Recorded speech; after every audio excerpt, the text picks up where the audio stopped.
আসসালামু আলাইকুম। আপনারা সবাই কেমন আছেন? আশা করছি ভালো আছেন। আলহামদুলিল্লাহ, আপনাদের দোয়া এবং ভালোবাসায় আমিও ভালো আছি। আমি সুমন আছি আপনাদের সঙ্গে ভূতের বাড়ি চ্যানেলের পক্ষ থেকে।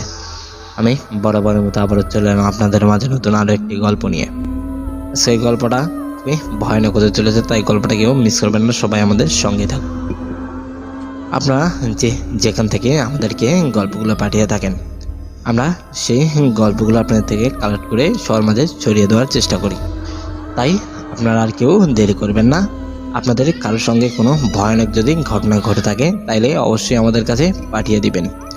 আমাদের ইমেল অ্যাড্রেস বা হোয়াটসঅ্যাপ নাম্বারে পাঠিয়ে দিতে পারেন। এই ভিডিওর ডেসক্রিপশনে হোয়াটসঅ্যাপ বা ইমেল অ্যাড্রেস দেওয়া থাকবে।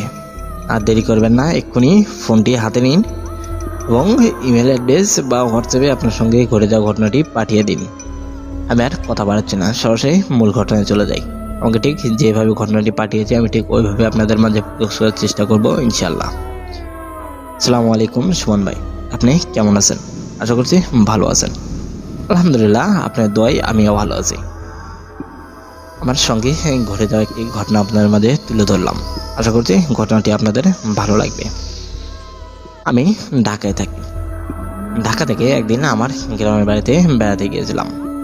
যেতে যেতে প্রায় রাত 2টা বেজে যায়। একটি ব্রিজটি লোকমুখে শোনা যায় অনেক ভয়ানক। আমাকে ব্রিজের সামনে এসে বাসটি থেমে যায়। ওখান থেকে আমাকে নামিয়ে দেয়। আমি গাড়ি থেকে নেমে হাঁটতে লাগি, কারণ এত রাত্রে কোথাও গাড়ি পাওয়া যাবে না। হাঁটতেছি, ব্রিজের কাছে যেতে আচমকা একটি বাতাস এসে আমার শরীরে লাগলো। আমি তেমন কিছু মনে করলাম না, ওখান থেকে হাঁটতে লাগলাম। হাঁটতে হাঁটতে ব্রিজটা পার হতেই পিছন থেকে কেউ একজন আমাকে ডাক দিল। আমি পিছন থেকে ঘুরে তাকালাম, পিছনে দেখলাম তেমন কেউ নেই। আমি আবারও সামনের দিকে হাঁটতে লাগলাম, আবারও কেউ একজন আমাকে ডাক দিল। আমি আবারও পিছন দিকে ঘুরে তাকালাম, তাকিয়ে দেখলাম কেউ নেই। সামনের দিকে হতেই আমার শরীরের লোম যেন দাঁড়িয়ে গেল। আমি প্রচণ্ড ভয় পেলাম। সামনের দিকে দেখলাম কেউ একজন দাঁড়িয়ে আছে, লোকটির মাথাটা ছিল না। আমি লোকটিকে দেখতেও প্রচণ্ড ভয় পাই। আমি কি করব বুঝতে পারি না। লোকটির মাথা নেই, শুধু বডিটা। আমি পিছন দিকে দৌড়িয়ে পালাতে লাগলাম। পালাতেই কিছু একটার সঙ্গে বাড়ি খেয়ে আমি মাটিতে পড়ে যাই। আমি বাড়ি থেকে মাথাটা উঠাতেই দেখলাম লোকটি আমার সামনে দাঁড়িয়ে আছে। আমি চিৎকার দিয়ে ওখান থেকে আবারও পালিয়ে গেলাম। এবার আর কোথাও দাঁড়ালাম না, এক দৌড়ে আমার বাড়িতে চলে এলাম। বাড়িতে আমার তেমন কেউ নেই, শুধু আমার আম্মা আছে। আমার আম্মাকে ডাক দিলাম, আমার আম্মা দরজা খুলে দিল। দিয়ে দেখে আমি পুরো শরীরটা আমার ঘেমে গিয়েছে। আমাকে ঘরে নিয়ে গেল, নিজে পানি দিল। আমি পানি খেয়ে নিলাম, নিয়ে গোসল করলাম। গোসল করে আমার আম্মাকে আমি সব ঘটনা খুলে বললাম। আমার আম্মা তেমন কিছু বললো না, আমাকে বললো তুমি খাবার খেয়ে ঘুমিয়ে পড়ো। আমি আর দেরি করলাম না, খাবারটি খেয়ে ঘুমিয়ে পড়লাম। পরের দিন সকালবেলা আমি ভাবতে পারিনি হয়তোবা এই সমস্যাটি আমার পিচ ছেড়ে দিবে না। আমি ভেবেছিলাম হয়তো ক্ষণিকেরই কিছু কথা, হয়তো ওই ব্রিজতে আসার কারণেই এই অবস্থা। আমি ভাবতে পারিনি যে আমার বাড়িতে ওই ঘটনাগুলো ঘটবে। সেদিনটাও মোটামুটি বেশ ভালোই কেটে গেল। রাত্রেবেলা থেকে আবারও সেই উৎপাত শুরু হয়ে গেল। সে লোকটি আমার দরজার পিছন থেকে আমাকে ডাকতে লাগে। আমি ঘুমিয়ে পড়েছি, ঘুমের মাঝে কেউ একজন আমাকে ডাকতেছে। আমি উঠে দাঁড়ালাম, দাঁড়িয়ে দেখলাম আমার জানালার পিছনে লোকটি দাঁড়িয়ে আছে। আমি চিৎকার করতে লাগি, আমার চিৎকার কেউ শুনতে পায় না। আমি চিৎকার করতেছি ঠিকই, কিন্তু আমার মুখ দিয়ে কোনো কথা বেরোচ্ছে না। আমি উঠতেও পারতেছি না। আমি উঠে যে কাউকে ডাক দিব এই ক্ষমতাও নেই আমার। আমি তো প্রচণ্ড ভয় পাই। আমি চোখ দুটো বন্ধ করে ওখানে বসে থাকি। লোকটি রীতিমতো আমাকে ডেকে চলেছে। আমি কি করব বুঝতে পারি না। আমি অনেক কষ্টে বিছানা থেকে নিচে নামলাম। নিচে নামতেই লোকটি ওখান থেকে উধাও হয়ে যায়। সেই রাতটুকু কেটে গেল। পরের দিন সকালবেলা আমি আমার আম্মাকে সব ঘটনা আবারও খুলে বললাম। আমার আম্মা আর দেরি করলো না, একটি কবিরাজের সঙ্গে কথা বলল। কবিরাজ আমার বাড়িতে এলো, আমাকে পানি পড়া এবং তাবিজ দিয়ে গেল, আর বলল ঘরটি বন্ধ করতে হবে, আগামীকাল এসে ঘরটি বন্ধ করে দিয়ে যাব। আমি বললাম ঠিক আছে। সেই রাতটা মোটামুটি বেশ ভালোই কেটে গেল। পরের দিন সকালবেলা প্রায় 10টা বাজে তখন কবিরাজ এলো, এসে আমার ঘরটি বন্ধ করে দিয়ে গেল। সেই রাতও ভালোই কেটে গেল। পরের দিন রাত্রেবেলা আমি বাইরে গিয়েছিলাম।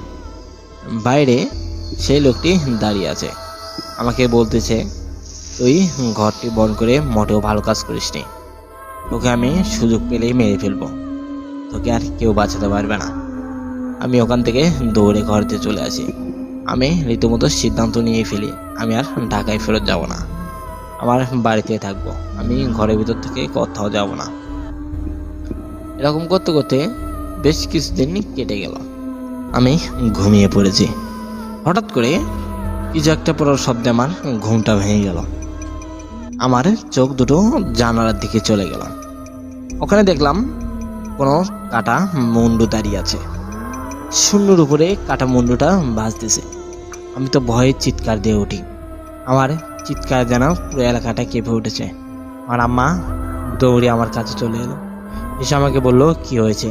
আমার আম্মাকে আমি সব ঘটনা খুলে বললাম। সে রাতটুকু আমার আম্মা আমার সঙ্গেই থাকে, আমি আর সারা রাত ঘুমোতে পারি না। পরের দিন সকালবেলা আমি আবার সেই কবিরাজের কাছে চলে যাই। কবিরাজকে আমি সব ঘটনা খুলে বললাম। কবিরাজ আবারও আমাকে আরেকটি তাবিজ করে দিল। আমি ওই তাবিজটিও গলায় বেঁধে নিলাম। সেই রাত্রেবেলা কে যেন ফিস ফিস করে আমার কানে বলতেছে, তুই কি ভেবেছিস তোকে এত সহজে ছেড়ে দেব? মোটেও না, তোকে এত সহজে ছাড়বো না, তোকে মরতেই হবে, তোকে কেউই বাঁচাতে পারবে না। এই কয়টা দিন তো তোকে সুযোগ দিয়েছি, কিন্তু সুযোগটা তুই কাজে লাগাতে পারিসনি, তোকে মরতেই হবে, কেউ বাঁচাতে পারবে না তোকে। আমি তো ভয়ে যেন হতভম্ব হয়ে তাকিয়ে আছি সেই লোকটির দিকে। আমি অনুভব করতে পারতেছি সে লোকটি আমার সামনে থেকে ডাকতেছে, কিন্তু দেখতে পারতেছে না, বুঝতে পারি না লোকটি কে, আমার পিছনে কেন পড়ে আছে, আমি তার কি ক্ষতি করেছি। এসব কিছু ভাবতে ভাবতেই আচমকা একটি বাতাস এসে যেন আমার শরীরটা শীতল করে দিয়ে গেল।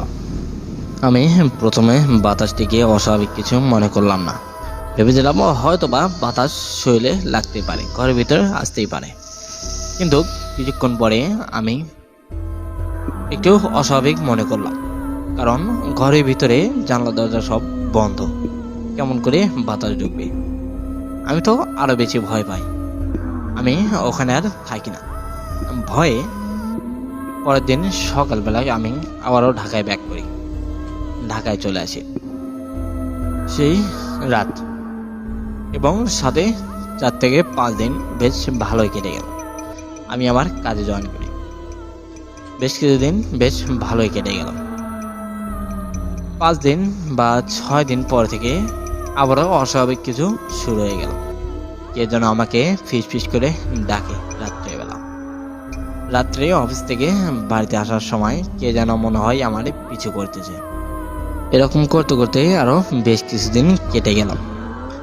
হঠাৎ করে একদিন আমি শুয়ে আছি, ঠিক সেই সময়ে কে যেন আমাকে ডাকতেছে।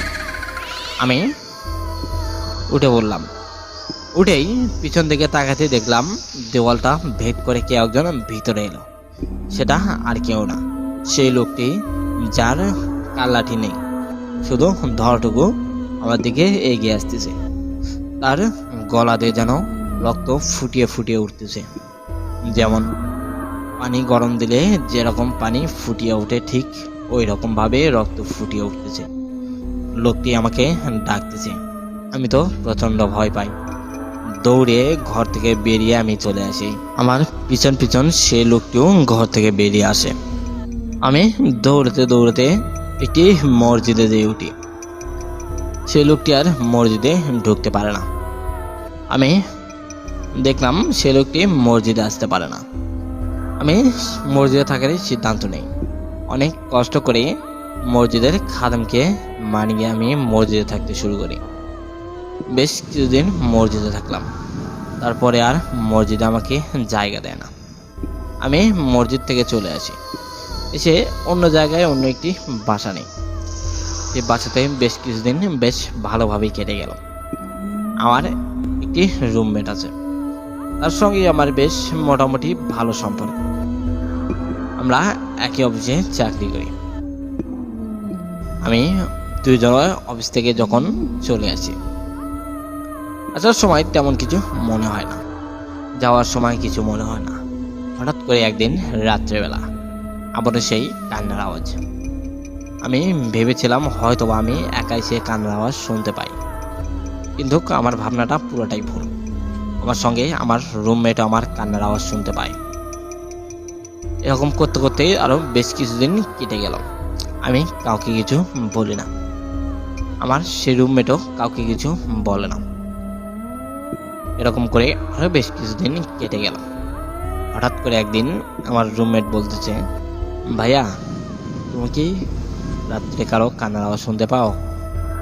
আমি যেন হতভম্ব হয়ে চেয়ে আছি আমার রুমমেটের দিকে। আমি তাকে বলতেছি, কেন, এই কথা কেন বলতেছ? আমার রুমমেট আমাকে বলল, আমি প্রত্যেক রাতে কারো কান্নার আওয়াজ শুনতে পাই। আমার বুঝতে বাকি রইল না, এই ঘটনাগুলো আমার জন্যই ঘটতেছে। আমি নিজেকে অনেক দুর্ভাগ্যবান মনে করলাম। আমার জন্যে অন্য একটি লোকের সমস্যা হবে আমি এটা মোটেও আশা করিনি। আমি সে ছেলেকে বললাম, না আমি তো তেমন কিছু শুনতে পারি না। আমি ওখানে মিথ্যে বলে চলে এলাম। পরের দিন সকালবেলা আমরা প্রতিদিনের মতো খাবার খেয়ে কাজের উদ্দেশ্যে রওনা দিই। কাজে চলে গেলাম। রাত্রেবেলা কাজ থেকে ফেরার সময় কারো একটা কান্নার আওয়াজ শুনতে পাই। আমি পিছন দিকে ঘুরে তাকাই, কিন্তু কাউকে দেখি না। আমার রুমমেট সেই কান্নার আওয়াজটি শুনতে পায় না। আমি তাকে বললাম, তুমি কি কিছু শুনতে পেরেছো? সে বলল, না তো ভাই, আমি কিছু শুনতে পারিনি। আমি বললাম, আচ্ছা ঠিক আছে, চলো আমরা হাঁটতে থাকি। আমরা হাঁটতে হাঁটতে সামনের দিকে এগোতে লাগলাম। রীতিমতো কান্নার আওয়াজটা বেড়ে চলেছে। আমি কি করব বুঝতে পারি না। আমার রুমমেটকে বললাম, তুমি বাড়িতে যাও, আমি আসতেছি। আমি তাকে পাঠিয়ে দিলাম। সে ওখান থেকে চলে গেলাম। আমি একটু পরে যাওয়ার সিদ্ধান্ত নিলাম, কারণ আমি যদি তার সঙ্গে যাই হয়তোবা সে আবারও ওই কান্নার আওয়াজটি শুনতে পাবে। আমি চাই না আমার জন্য রাফির কোনো সমস্যা হোক। এটা ভেবে আমি তাকে আগেই পাঠিয়ে দিয়েছি। সে যাওয়ার কিছুক্ষণ পরে আমি হাঁটতে লাগি। আমি রীতিমতো কান্নার আওয়াজটা শুনতেই পাচ্ছি। তারপরেও আমি সেদিকে কোনো কান না দিয়ে আমি সোজা হাঁটতে লাগলাম। হাঁটতে হাঁটতে আমি বাসায় পৌঁছে যাই। যে বাসায় ঢুকে দেখি রাফি রান্না করেছে। রান্না আমরা দুজনেই করি, এবার সে একাই করেছে। আমার যেতে একটু লেট হওয়ার কারণে রাফি একাই রান্না করেছে। আমি রাফিকে নিয়ে খাবার খেলাম। খাবার খেয়ে ঘুমানোর জন্য চলে গেলাম। রাফিকে রাফির ঘরে পাঠিয়ে দিলাম। আমি আমার ঘরে শুয়ে পড়লাম। আমরা দুজনেই ঘুমিয়ে পড়েছি। কিছুক্ষণ পরেই আবারও সেই কান্নার আওয়াজ।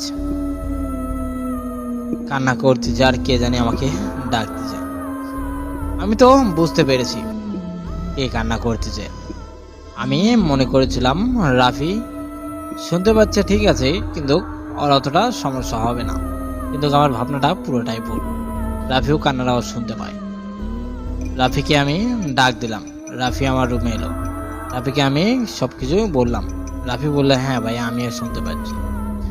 রাফিকে বললাম, আমার কাছে থাকাটা মোটেও ঠিক হবে না।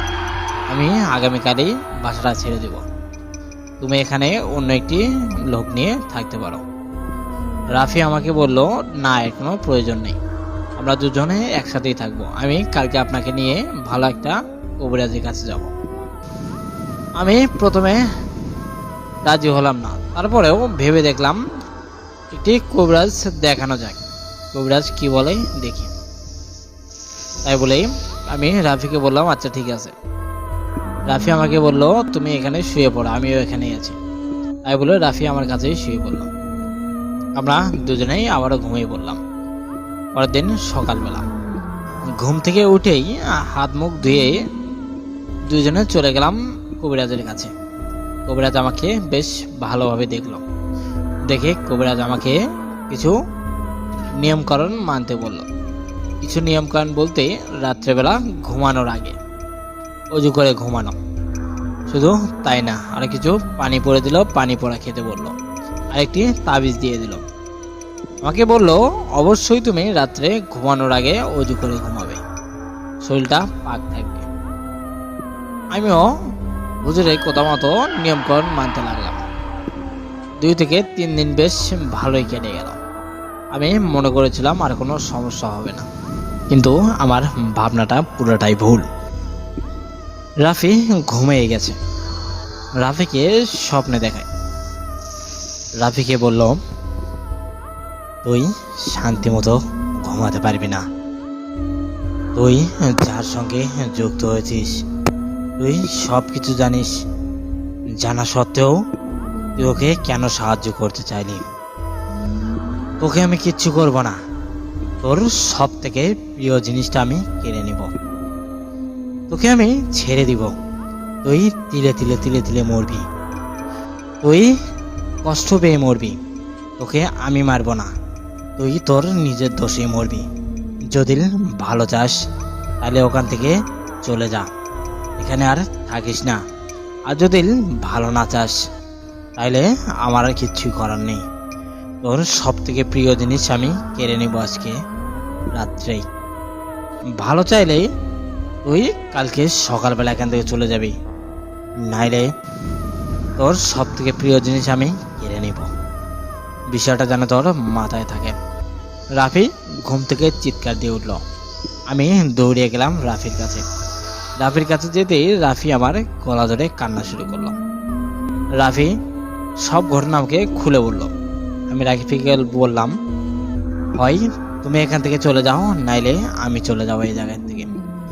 রাফি আমাকে একা ছাড়বে না।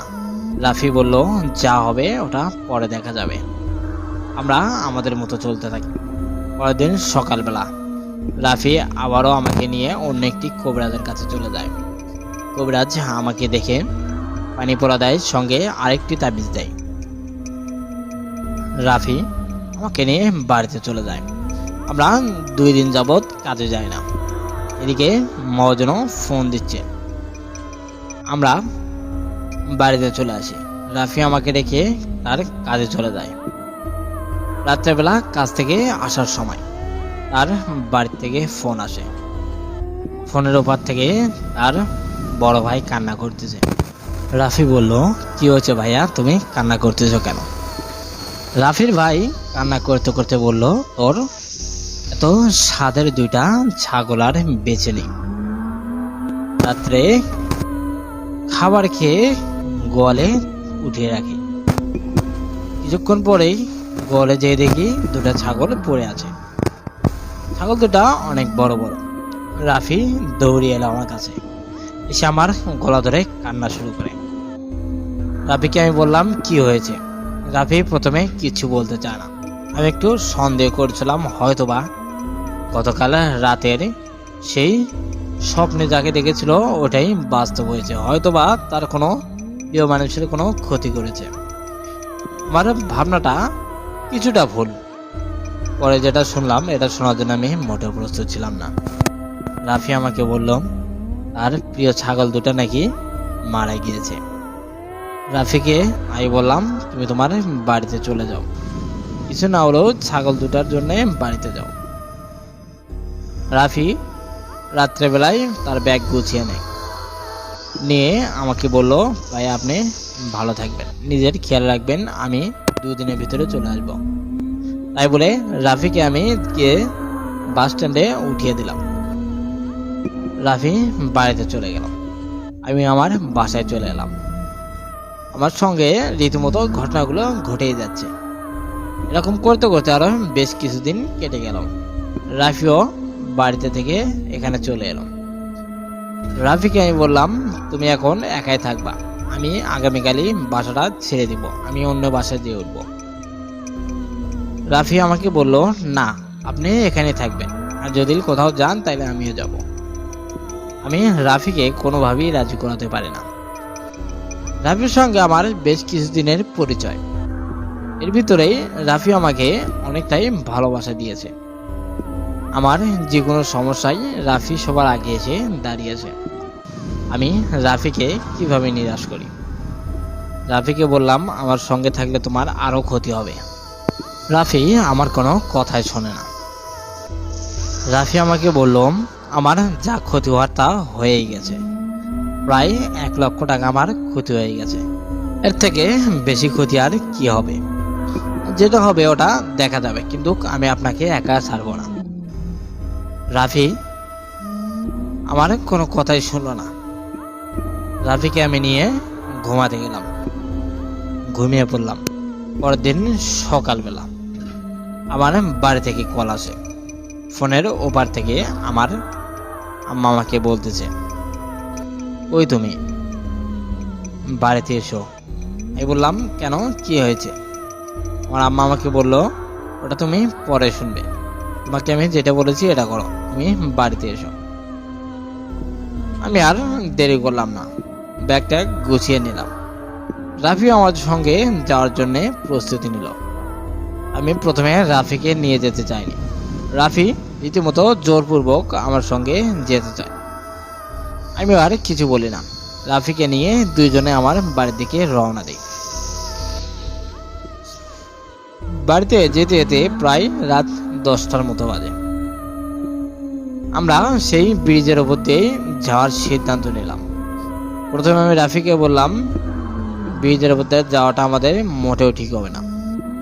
রাফি আমাকে বলল, কোনো সমস্যা হবে না, আপনি চলুন। আমি রীতিপূর্বক রাফির জোরাজুরিতেই ব্রিজের ওপর দিয়ে যাওয়ার জন্য রাজি হয়ে যাই। আমরা ব্রিজের ওপর দিয়ে চলে গেলাম, এমন কিছু মনে হলো না। বাড়িতে চলে গেলাম। আমার আম্মাকে দেখলাম। আমার আম্মাকে দেখে আমি দৌড়ে যেয়ে আমার আম্মার গলাটি চেপে ধরলাম। আমার আম্মা আমাকে বলল, ঘরে চল। আমরা দুজনে ঘরে গেলাম। ঘরে যেয়ে সুযোগ বুঝে রাফি কবিরাজের কথা বলল, আমাকে নিয়ে কবিরাজের কাছে যাবে। প্রথমে রাজি হলাম না, কারণ এর আগেও বেশ কয়েকটা কবিরাজ দেখিয়েছি, কোনো কাজ হয়নি। রাফি আমাকে বলল, কবিরাজ দেখানো লাগবে, এই কবিরাজটা দেখা যাক কি বলে। 2টা কবিরাজ তো ফেল হয়ে গিয়েছে। আমরা সকালবেলা কবিরাজের কাছে চলে যাই। রাফি আমার সঙ্গে আছে আর আমার আম্মা আছে। আমার মামার কাছে চলে গেলাম সবার আগে। আমার মামা আমাকে নিয়ে কবিরাজের কাছে চলে যায়। কবিরাজ আমাকে দেখলো, দেখে কি জানি মন্ত্র পড়ে আমার শরীরে ফোঁ দিল। আমার শরীরটা ঝিমঝিম করতে লাগলো। আমি কি করব বুঝতে পারি না। আমি ভয়ে ওখান থেকে দৌড়িয়ে বেরিয়ে আসি ঘর থেকে। রাফি আমাকে নিয়ে আবারও সেই কবিরাজের কাছে চলে যায়। কবিরাজ এবার আর কোনো ফোঁ দিল না, একটি তাবিজ দিল আমাকে। আর আমার শরীরে যে বাকি 2টা তাবিজ আছে ওই 2টা খুলে ফেলল। আমাকে শুধু তাবিজই দিল না, তার পাশে পানি পড়াও দিয়ে দিল। আমাকে বলল, পানিটা ঘরে ছিটিয়ে নেবে ঘুমানোর আগে, আর উজু করে ঘুমাবে। তাবিজটা গলা থেকে খুলবে না, যত যাই হয়ে যাক তাবিজটা যেন গলা থেকে খুলো না। আমরা ওখান থেকে আবারও আমার মামা বাড়িতে চলে গেলাম। আমার মামির সঙ্গে দেখা করলাম। আমার একটি মামাতো ভাই আছে, আমার মামাতো ভাইয়ের সঙ্গেও কথা বললাম। কথা বলে সন্ধ্যার সময় ওখান থেকে আমরা চলে আসি আমাদের বাড়িতে। আমার বাড়িতে আসতেই আমার ঘরের সামনে দেখলাম একটি কালো কুকুর দাঁড়িয়ে আছে। আমি একটু সন্দেহই করলাম, হয়তোবা সে ওই খারাপ জিন বা আত্মাটা হতে পারে, কারণ আমার ঘরের সামনে এই কালো কুকুরটা আমি কখনো দেখিনি। গত 2 দিন যাবৎ আমাকে কেউ আর অত্যাচার করে না। আমি সেই ক্ষেত্রে একটু আনুমানিক আন্দাজ করে নিয়েছি এটা সেই জিন হতে পারে। আমি কুকুরটার সামনে যেয়ে কুকুরটাকে বললাম, তুমি আমার পিছ কখন ছাড়বে? কুকুরটা আমার দিকে তাকিয়ে আছে। আমি আবারও জিজ্ঞেস করলাম, কথা বলছো না কেন? কবে আমার পিছ ছাড়বে বলো? আমার কাছে তুমি কি চাও? কুকুরটা যেন ভয়ানকভাবে তাকিয়ে আছে আমার দিকে। কুকুরটার চোখ দুটো লাল বর্ণ হয়ে গেছে। কুকুরটার চোখ দিয়ে মনে হয় রক্ত ঝরে পড়তেছে, এতটা লাল হয়ে গিয়েছে। এরই মধ্যেই রাফি এলো আমার কাছে। রাফি এসে বলল, ভাইয়া ঘরে চলুন, ঘরে যেয়ে কিছু খেয়ে ঘুমিয়ে পড়বো। আগে সারা রাত ঘুমাতে পারিনি। আমি ওখান থেকে চলে গেলাম। কুকুরটা রীতিমতো আমার দিকে তাকিয়ে আছে। ওখান থেকে ঘরে গেলাম। ঘরে যেয়ে খাবার খেয়ে শুয়ে পড়লাম। আমি আর রাফি এক জায়গায় শুয়ে আছি। আমি রাফিকে জিজ্ঞেস করলাম, তোমার এখানে আসাটা মোটেও ঠিক হয়নি। আমি তোমাকে বারবার নিষেধ করলাম তুমি এখানে এসো না। তুমি আমার কোনো কথাই শুনলে না, তুমি আমার কাছেই চলে এলে। জানি না তোমার আর কোনো ক্ষতি হবে কিনা। আমার একটু সন্দেহই মনে হচ্ছে। আমার মন যেন কু ডাকছে।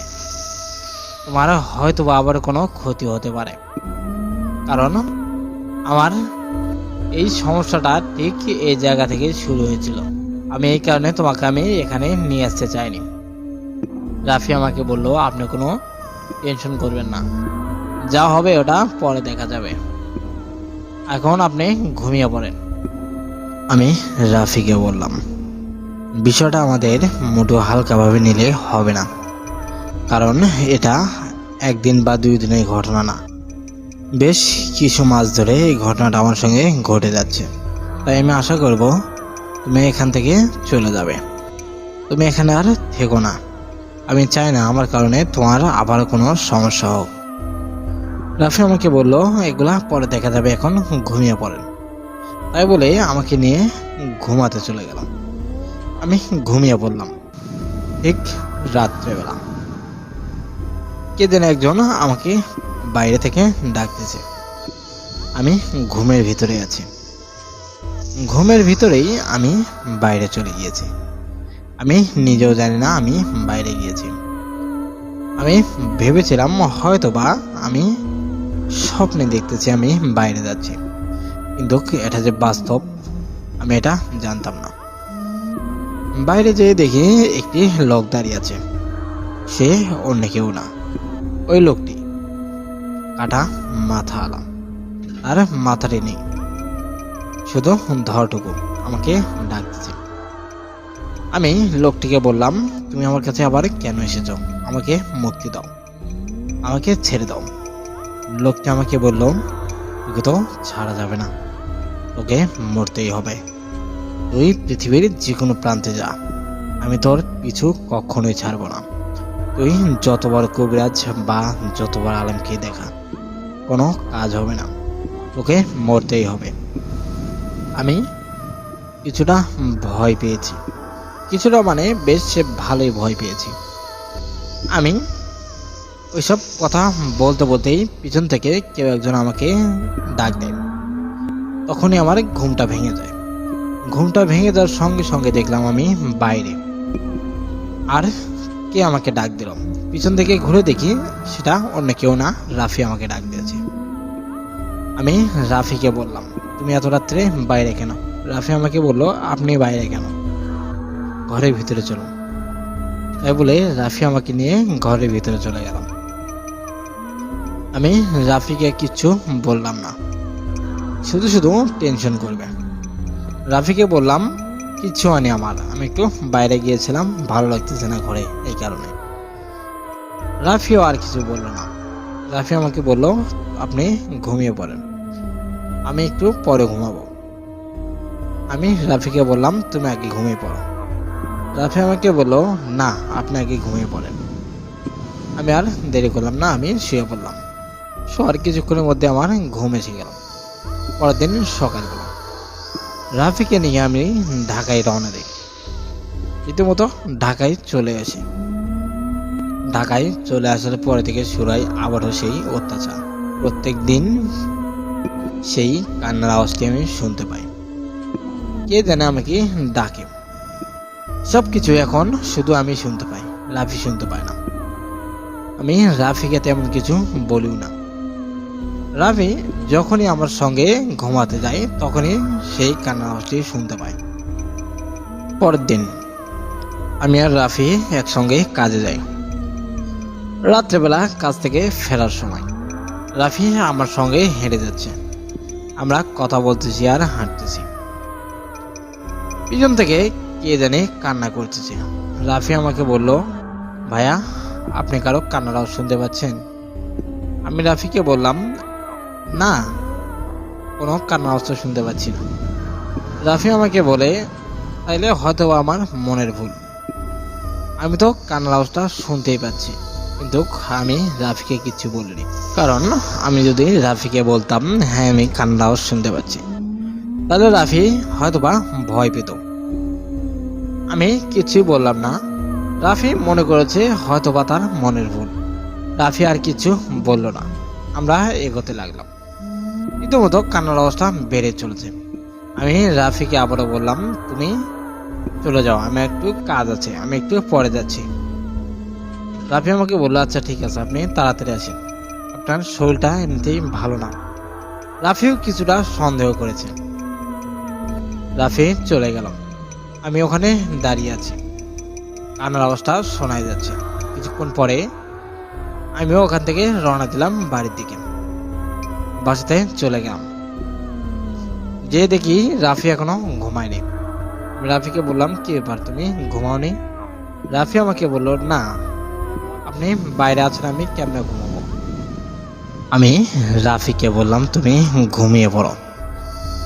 রাফি আমাকে বলল, আপনি আগে ঘুমাইতে যান। আমি হাত মুখ ধুয়ে ঘুমানোর জন্য চলে গেলাম। রাফিও চলে গেলাম। আমি বারবার একটি কথায় ভাবতেছি, রাফির সঙ্গে আমার রক্তের কোনো সম্পর্ক নেই, তারপরেও রাফি আমার যেভাবে খেয়াল রাখে, হয়তোবা আমার ছোট ভাই থাকলেও এতটা খেয়াল রাখতো কিনা জানি না। আমার জন্য রাফির অনেক ক্ষতি হয়েছে। আমি চাই না আমার জন্য আর রাফির কোনো ক্ষতি হোক। এখন যে পরিস্থিতি, হয়তোবা রাফির আবার কোনো ক্ষতি হতে পারে। আমি এসব কিছু ভাবতে লাগি। ভাবতে ভাবতে এক পর্যায়ে সিদ্ধান্ত নিয়ে ফেলি, আমি রাফিকে কিছু না বলে এখান থেকে চলে যাব। তাইলে হয়তোবা রাফি একটু কষ্ট পাবে, তারপরেও তো ভালো থাকবে, আর কোনো ক্ষতি হবে না। আমার জন্য রাফির অলরেডি অনেক ক্ষতি হয়ে গিয়েছে। আমি শেষ পর্যায়ে সিদ্ধান্তটা নিয়েই ফেলি, আমি ওখান থেকে চলে যাব, প্রস্তুতি নিয়ে ফেলি। পরের দিন সকালবেলা সূর্য ওঠার আগে আমি আমার জিনিসপাতি নিয়ে বাড়ি থেকে বেরিয়ে যাই। যাওয়ার আগে আমি আমার বালিশের নিচে কিছু টাকা রেখে যাই, হয়তোবা রাফির কোনো কাজে আসবে। রাফি আমার অনেক সাহায্য করেছে, আমি রাফিকে তো নিরাশ করে যেতে পারবো না। রাফির জন্য কিছু টাকা রাখি, সামান্য কিছু টাকা, আমার সাধ্যের ভিতরে যতটুকু পেরেছি ঠিক অতটুকুই রেখেছি। আমি আশা করব রাফি টাকাটা নিবে। আমি ওখান থেকে চলে যাই। হাঁটতে হাঁটতে অনেক দূরে হেঁটে যাই, যে একটি বাসা ভাড়া নেই। আমি আগের বাসার থেকে অনেকটাই দূরে একটি বাসা ভাড়া নেই, অল্প টাকার ভিতরে, মাত্র ৩,৫০০ টাকা ভাড়া। বাসায় উঠে আমি চাকরির জন্য খুঁজতে লাগি। চতুর্দিকে চাকরি খোঁজ করি, কিন্তু কোথাও চাকরি পাই না। কি করব বুঝতে পারি না। চাকরি খুঁজতে খুঁজতে প্রায় মাসের অর্ধেক চলে গেলাম। শেষ পর্যায়ে কোনো কিছু ব্যবস্থা না করতে পেরে আমি জোগালির কাজে লেগে পড়ি। বেশ কিছু মাস জোগালি কাজ করলাম। জোগালি কাজ করি, আর আমার সমস্যা তো লেগে আছে। অনেক দিনেই কন্ডাক্টর আমাকে বলেছে নাইট শিফটে কাজ করতে, কিন্তু আমি রাজি হইনি, কারণ আমার সঙ্গে যারা যারা নাইটে কাজ করবে তাদেরও সমস্যা হতে পারে। এসব কিছু ভেবে আমি রাতে কাজ করতে রাজি হই না। এরকম করতে করতে আরো বেশ কিছুদিন কেটে গেল।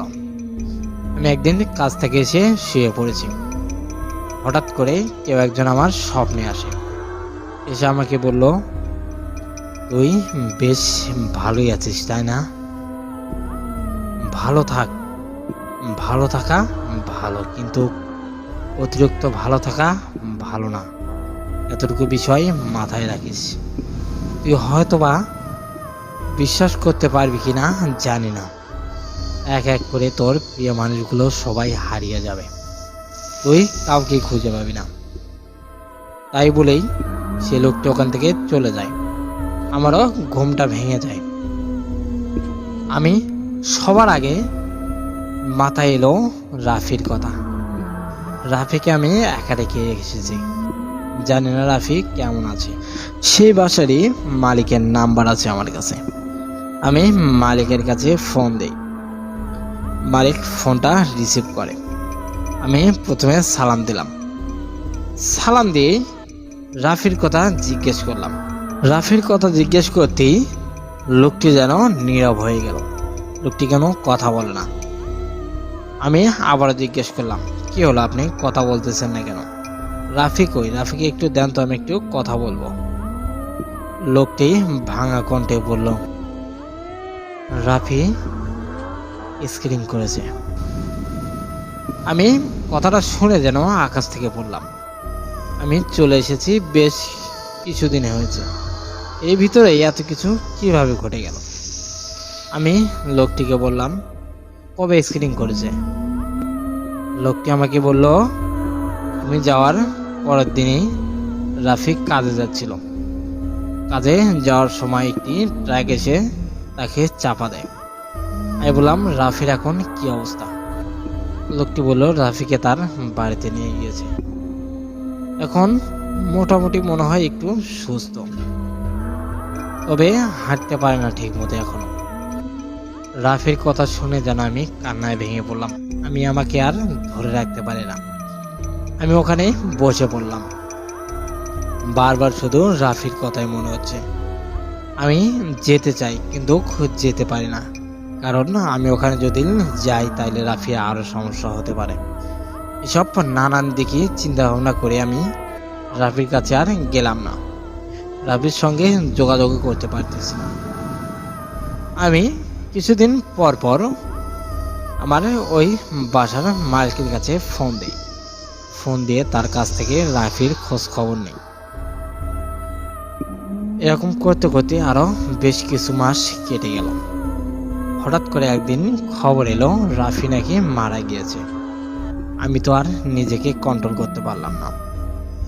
আমি রাতের গাড়িতেই রাফির গ্রামের বাড়িতে রওনা দিই। রাফির গ্রামের বাড়িতে পৌঁছে গেলাম। বাড়ির ভিতরে ঢুকতেই প্রথমে আমার রাফির লাশটা চোখে পড়ল। রাফির লাশটাকে দেখে যেন আমি ওখানে আর দাঁড়িয়ে থাকতে পারি না। দৌড়ে গেলাম রাফির কাছে।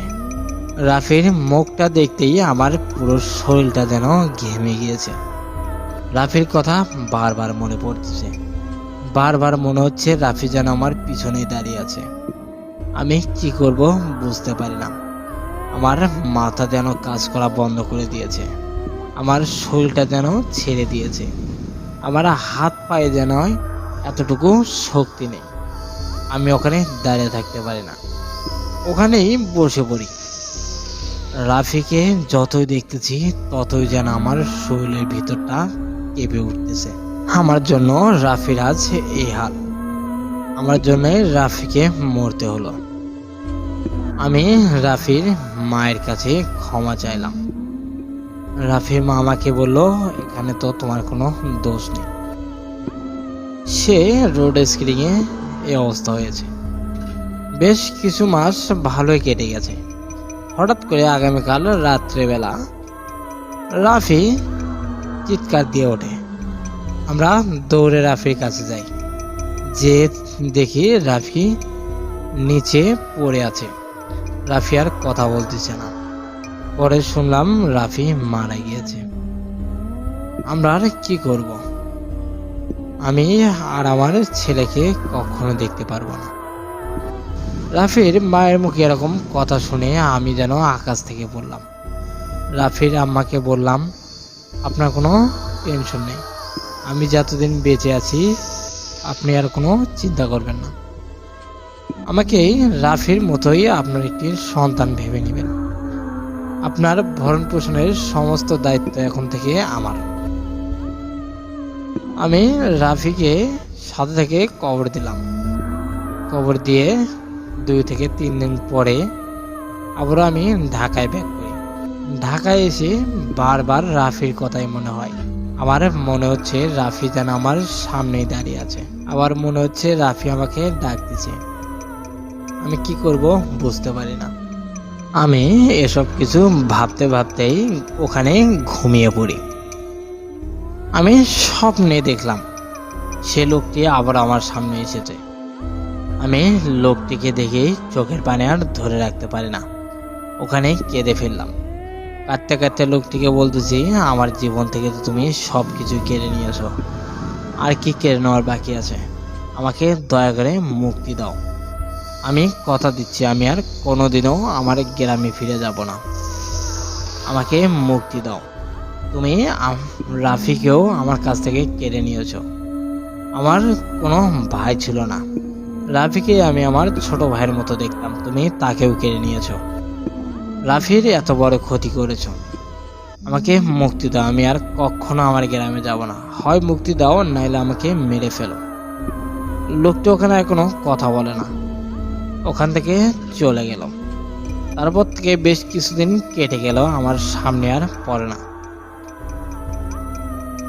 হয়তোবা সুমন ভাই আপনারা মনে করেছেন ঘটনাটি এখানেই শেষ, কিন্তু না, এর আরও কাহিনী আছে। সেগুলো তো এক এপিসোডে বলাটা সম্ভব না, কারণ আমিও তো কাজের মানুষ, আমরা তো কিছু কাজকর্ম থাকে। আশা করব সুমন ভাই ঘটনাটি আপনাদের ভালো লেগেছে। আমি পরবর্তী ঘটনাটি আপনাদের কাছে আবারও পাঠিয়ে দিব। আশা করছি প্রথম পার্টটি আপনাদের ভালো লেগেছিল। দ্বিতীয় পার্টটি পাঠিয়ে দিলাম। এই পার্টটি আপনাদের কেমন লাগলো অবশ্যই আপনি আমাকে পার্সোনালি জানিয়ে দেবেন। আমি আর কথা বাড়াচ্ছি না, সরাসরি মূল ঘটনায় চলে যাই। আমি ঠিক যেভাবে ঘটনাটি এর আগে পার্টি শেষ করেছিলাম, আমি ঠিক ওইভাবেই আবারও নতুন করে শুরু করলাম। যেখান থেকে শেষ আবার ওখান থেকে শুরু। যাই হোক, আমি কথা বাড়াচ্ছি না, সরাসরি ঘটনায় চলে যাই। সে সময় একা তো আমার মনের অবস্থা খুব একটা ভালো না।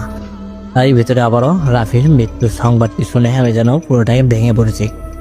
আমার বেশ কিছুদিন যাবৎ খুবই জ্বর হয়েছে, তারপরেও সে লোকটির আওয়াজ আমার কান থেকে বের হয় না। সে বারবার আমাকে ডাকতে থাকে। এবার আমি খুব একটা টেনশনে পড়ে গেছি। আমি এক মুহূর্তের জন্য হলেও ভেবে নিয়েছিলাম আমি আর কারোর সঙ্গে মিশবো না, আমি আমার মতোই চলবো। যে আমার সঙ্গে মিশে তার কোনো না কোনো ক্ষতি হয়ে যায়।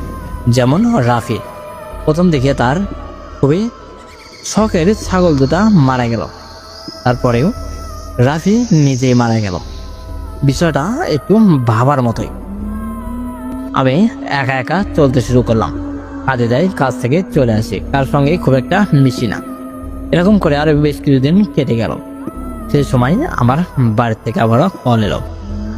এবার ফোনের পিছন থেকে আমার দুঃসম্পর্কের একটি মামা ফোন দিয়েছে। আমাকে ফোন দিল, আমি সালাম দিলাম। সে সালামের উত্তর দিল, আমাকে বলতেছে তুমি কই আছো? আমি বললাম আমি ঢাকায়। কে আপনি? বললো আমি তোমার মামা। আমি বললাম আমার কোন মামা? সে বলল তুমি মইনুল না? আমি বললাম হ্যাঁ আমি মইনুল। সে আমাকে বললো আমি তোমার দুঃসম্পর্কের মামা হই, তোমার আম্মু আমাদের এখানে এসেছে, তুমি আমাদের এখানে চলে এসো। আমি বললাম আম্মু কই? আম্মুকে ফোন দেন। সে বললো আম্মুকে ফোন দেওয়া যাবে না, সে ঘুমাচ্ছে। আমি বললাম আচ্ছা, আমার আম্মু উঠলে আমার কল দিতে বলেন। আমি বললাম আমি ফোনটা কেটে দিলাম। কিছুক্ষণ পরে আমার ফোনে আমার আম্মু কল দিল। কল দিয়ে আমাকে বললো তুই যত তাড়াতাড়ি সম্ভব আমাদের বাড়িতে চলে আয়। আমি বললাম আচ্ছা ঠিক আছে। আমি আর দেরি করলাম না। আমি প্রত্যেকবারের মতো এবারও ভেবে নিয়েছি হয়তোবা এটাও সেই আত্মাটির কোনো চাল বা সেই জিনটির কোনো চাল হতে পারে, কারণ প্রত্যেকবার কোনো না কোনো ঝামেলা হয়ে থাকে। এবারও তার বিপরীত কিছু ভাবিনি। আমি আর দেরি করলাম না, চলে গেলাম আমার বাড়িতে। বাড়িতে যাতেই আমার আম্মা দৌড়ে এসে আমার গলাটা চেপে ধরে কান্না শুরু করে। আমি বললাম কি হয়েছে? সে কিছু বলে না, রীতিমতো কান্না করে চলেছে। আমি আবার জিজ্ঞেস করলাম কি হয়েছে আমাকে বলো তো। আমার আম্মা আমাকে বললো আমার গরুটা আমার শেষ সম্বল ছিল, সেটা গতকাল রাতে মারা গিয়েছে। এই গরুটা গত পরশু দিনকে একটি দালাল দেখতে এসেছিল। সে গরুটা 2,80,000 টাকা দাম করে গেছে। এই সময় যে এরকম কিছু হয়ে যাবে আমি বুঝতে পারিনি। আমি বুঝতে আর বাকি রইল না আমার।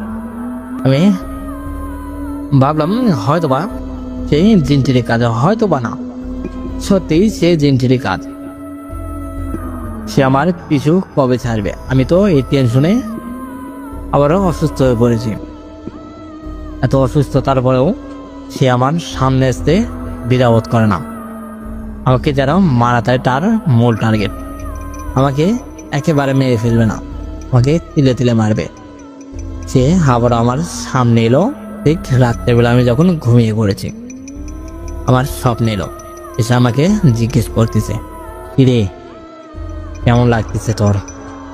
তোকে তো আমি বাঁচতে দিব না, তোকে তো মরতেই হবে। আমি বললাম আমাকে মারবি তো সরাসরি মেরে ফেল। এরকম ভাবে আমার আত্মীয় স্বজনের সঙ্গে এরকম কাজ করা তোর মোটেও ঠিক না।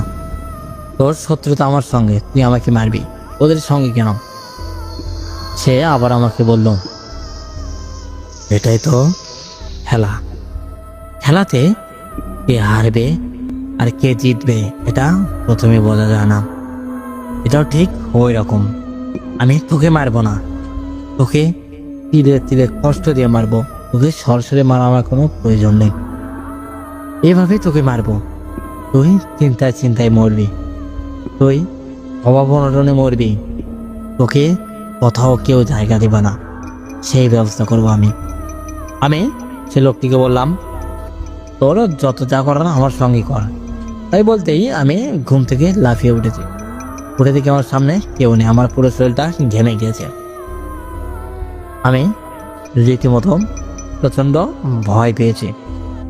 আমি আমার আম্মুকে বললাম তোমরা আমার সঙ্গে কোনো যোগাযোগ রাখবে না, আমি চলে যাব আমার মতো। আমার প্রত্যেক মাসে টাকা লাগবে, আমি টাকা দিব। তোমার হাত খরচ আমি দিব, তুমি আমার কাছে ফোন দিবে না। আমি যখন দিব তখন কথা বলবে।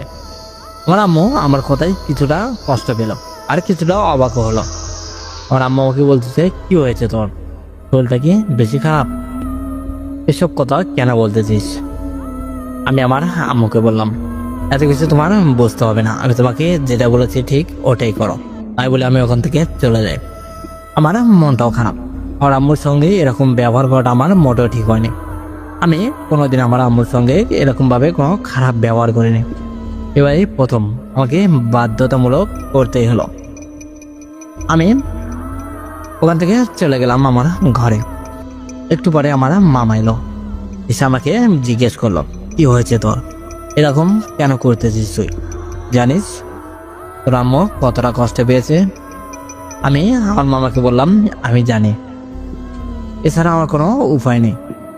সে আমাকে ভালোভাবে থাকতে দিবে না, আমার সঙ্গে যে থাকবে তারই কোনো না কোনো ক্ষতি করবে। আমার মামা আমাকে আর কিছু বললো না, আর মামা ওখান থেকে চলে গেল। আমি পরের দিন সকালবেলা আবার ঢাকায় ব্যাক করি। ঢাকায় যেয়ে আমি আমার চাকরিতে আবার জয়েন করি। আমার বস তো আমার ওপর খুবই রেগে আছে। আমি চলে গিয়েছি, একটা দিন আমি কাজে আসিনি, তাই আমার ওপর এত ক্ষিপ্ত হওয়াটা একটু অস্বাভাবিক মনে করলাম। আমার বস আমাকে বলতেছে তোমার আর চাকরি করতে হবে না। আমাকে আমার বেতন বুঝিয়ে দিয়ে আমাকে সেই চাকরির জায়গা থেকে বের করে দিল। আমি কি করব বুঝতে পারি না, মানে মাথাটা কাজ করা বন্ধ করে দেয়। একে তো বাড়তি টেনশন, তারই ভিতরে আবার আমার চাকরিটা নেই। আমার আম্মুকে তো আবার টাকা পাঠাতে হবে। আমি এসব চিন্তায় আবার অসুস্থ হয়ে পড়ি। আমার খেয়াল রাখার জন্য একটি মানুষও রইল না। কিছুদিন খুবই কষ্ট করে কাটিয়ে নিলাম, তারপরে একটু সুস্থ হলাম। আমি আবারও কাজের খোঁজে বেরিয়ে পড়ি। অনেক জায়গায় কাজের খোঁজ করতে লাগে, কিন্তু কোথাও কাজ পায় না। শেষ পর্যন্ত আমার একটি পরিচিত লোক ছিল, তাকে ধরে আমি রাজমিস্ত্রি কাজে যোগ দিই। বেশ কিছুদিন কাজ করি। আমার বাড়ি থেকে সবাই জানে আমি চাকরি করতেছি, দুঃখ আমি তো জানি আমি কি করতেছি। এরকম করে আরো বেশ কিছুদিন কেটে গেল। আমি ভেবেছিলাম হয়তো বা এখানে আর কোনো সমস্যা হবে না, কিন্তু আমার ভাবনাটা পুরোটাই ভুল। কিছুক্ষণ পরে কন্ট্রাক্টর এলো, এসে আমাকে ডাক দিল। আমি কন্ট্রাক্টরের কাছে চলে গেলাম। কন্ট্রাক্টর আমাকে যে কথাটা বললো এটা শোনার জন্য আমি মোটেও প্রস্তুত ছিলাম না। কন্ট্রাক্টর যেটা বললো এটা শুনে আমি যেন আকাশ থেকে বললাম। কন্ট্রাক্টর আমাকে বলতেছে তোমার আর এখানে কাজ করতে হবে না। আমি বললাম কেন, কি হয়েছে, আমার কোনো ভুল হয়েছে কি? ওরা বললো না, তোমার কোনো ভুল হয়নি, তোমাকে আমি কাজে ঢোকানোটাই আমার সব থেকে বড় ভুল। আমি বললাম আমি কি অপরাধ করেছি আমাকে একটু বলেন। কন্ট্রাক্টর বলল তুমি এখানে আসার পর থেকে একের পর এক দুর্ঘটনা ঘটে চলেছে, কোনো না কোনো সমস্যা হতেইছে প্রত্যেক দিন। একদিন এই বিল্ডিং থেকে একটি ইট পড়ে একটি লোকের মাথা ফেটে গিয়েছিল।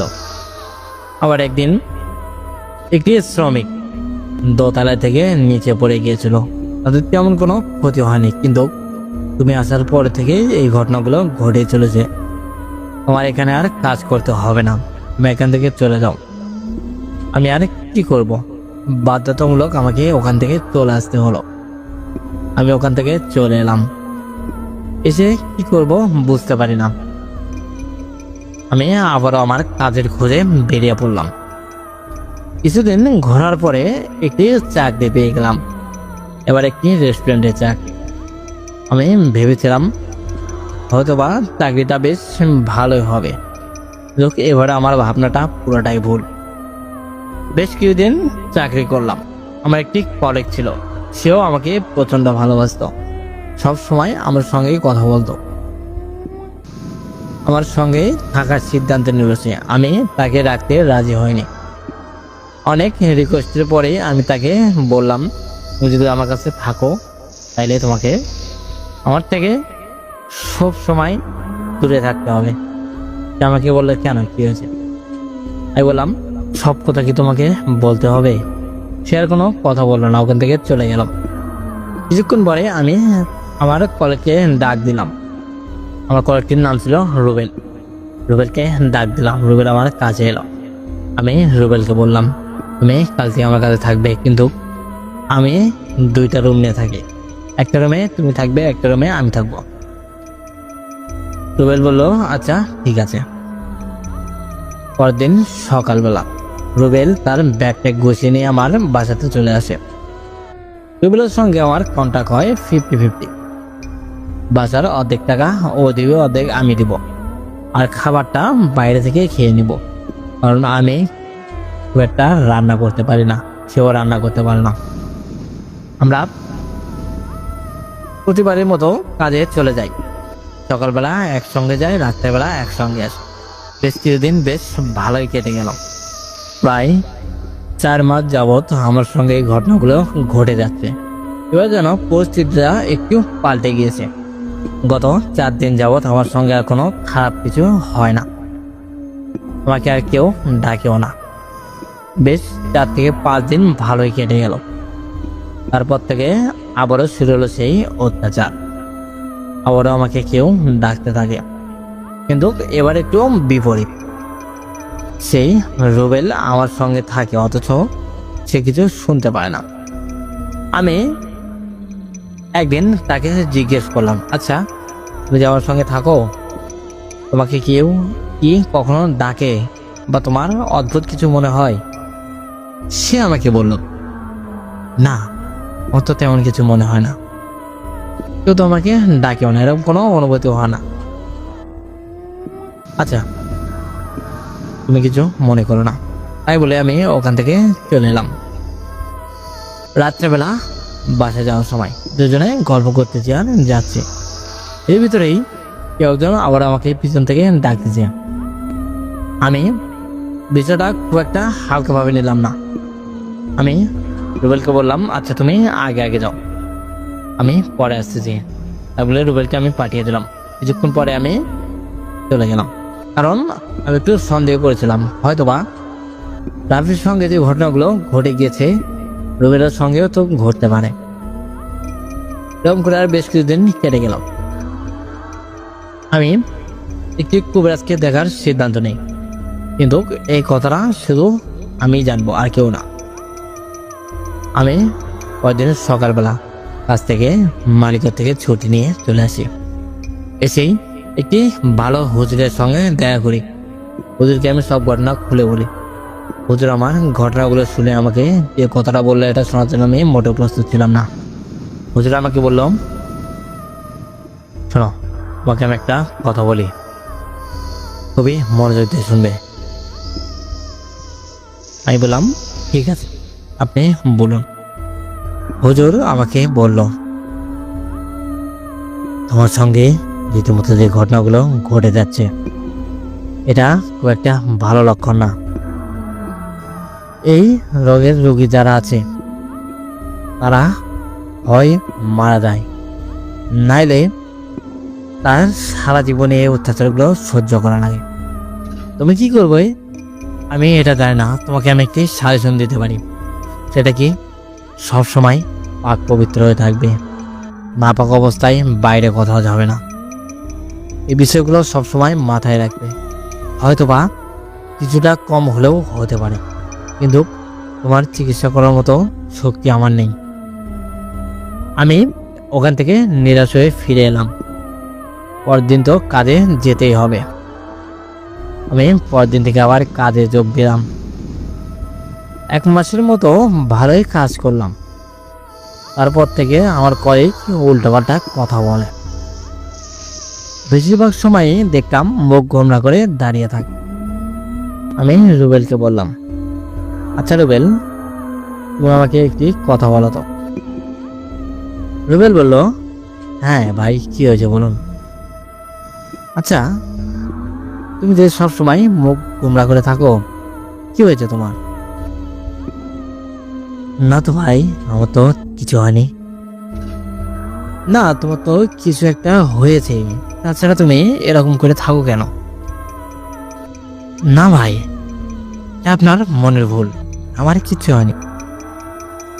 না না, মিথ্যা কথা বলো না তুমি। কি হয়েছে তোমার, আমাকে সব ঘটনা খুলে বলো তো। আমি কি আপনাকে মিথ্যা কথা বলতেছি? আমি বলেছি না আমার কিচ্ছু হয়নি। তাই বলে রুবেল ওখান থেকে চলে গেল। আমি রুবেলকে আর ডাক দিলাম না।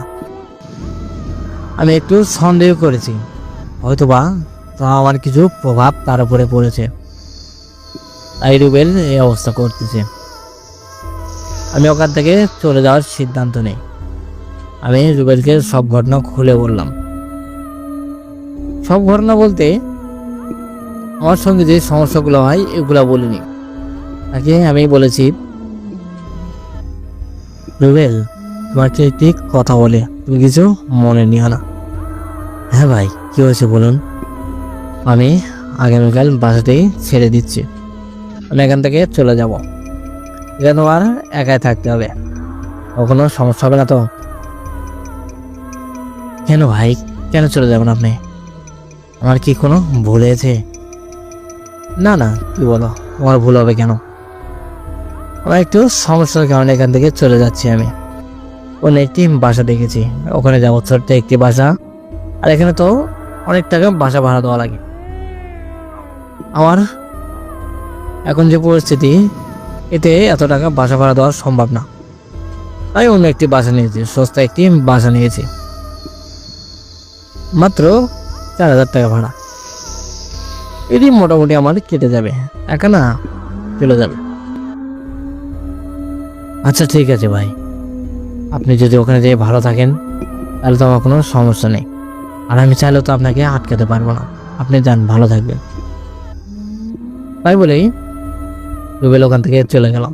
আমি পরদিন সকালবেলা আমার ব্যাগটা গুছিয়ে নিয়ে আমি ওখান থেকে রওনা দিই অন্য একটি বাসায়। বাসা খুঁজতে থাকি, কোথাও বাসা পাই না। ব্যাচেলার দেখে কেউ বাসা ভাড়া দিতে চায় না। শেষ পর্যন্ত একটি বাসে পেলাম, ছোট্ট একটি রুম, 4500 টাকা ভাড়া। আমি বাসায় উঠে পড়লাম। উঠে 2 থেকে 3 দিন কেটে গেল, আমার আর কোনো সমস্যা হয় না। আমার সঙ্গে এরকম আর কোনো ঘটনা ঘটে না। এটার ঘটনাটি আমার অসম্ভব ভালো লেগেছে, কারণ প্রত্যেকবারই আমার শরীরটা হয়ে ভালো নেই, মনটাও আমার সঙ্গে আবার না। সেই ঘটনাগুলো আমার কথাই বা শব্দে, তাই এবার আর যদি ভাবলাম না যে আমার সঙ্গে আর এরকম কোনো ঘটনা অবশ্যই সবাই ক্ষমা করবেন। আমার শরীরটা আরো 2 দিন কেটে গেল।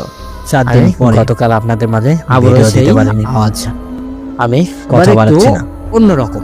যদি এরকম কোনো ঘটনা আপনাদের সঙ্গে ঘটে যায় এবার আপনাদের কাছে শব্দ আমার অবশ্যই আমাদের কাছে পাঠিয়ে দিবেন। আমাদের হোয়াটসঅ্যাপ নাম্বার 09621356608, আমাদের ইমেল অ্যাড্রেস ভূতের বাড়ি 00@gmail.com। এটির বয়স আমাদের কাছে আপনার সঙ্গে ঘটে যাওয়া ঘটনাটি পাঠিয়ে দিতে পারেন হোয়াটসঅ্যাপ বা 25 থেকে 26 বছর বয়স। আমি আর কথা বাড়ছি না, বরাবরের মতো একটু কথা বলতে চাই। আপনারা সবাই ভালো থাকুন, সুস্থ থাকুন, বিদেশ থাকুন।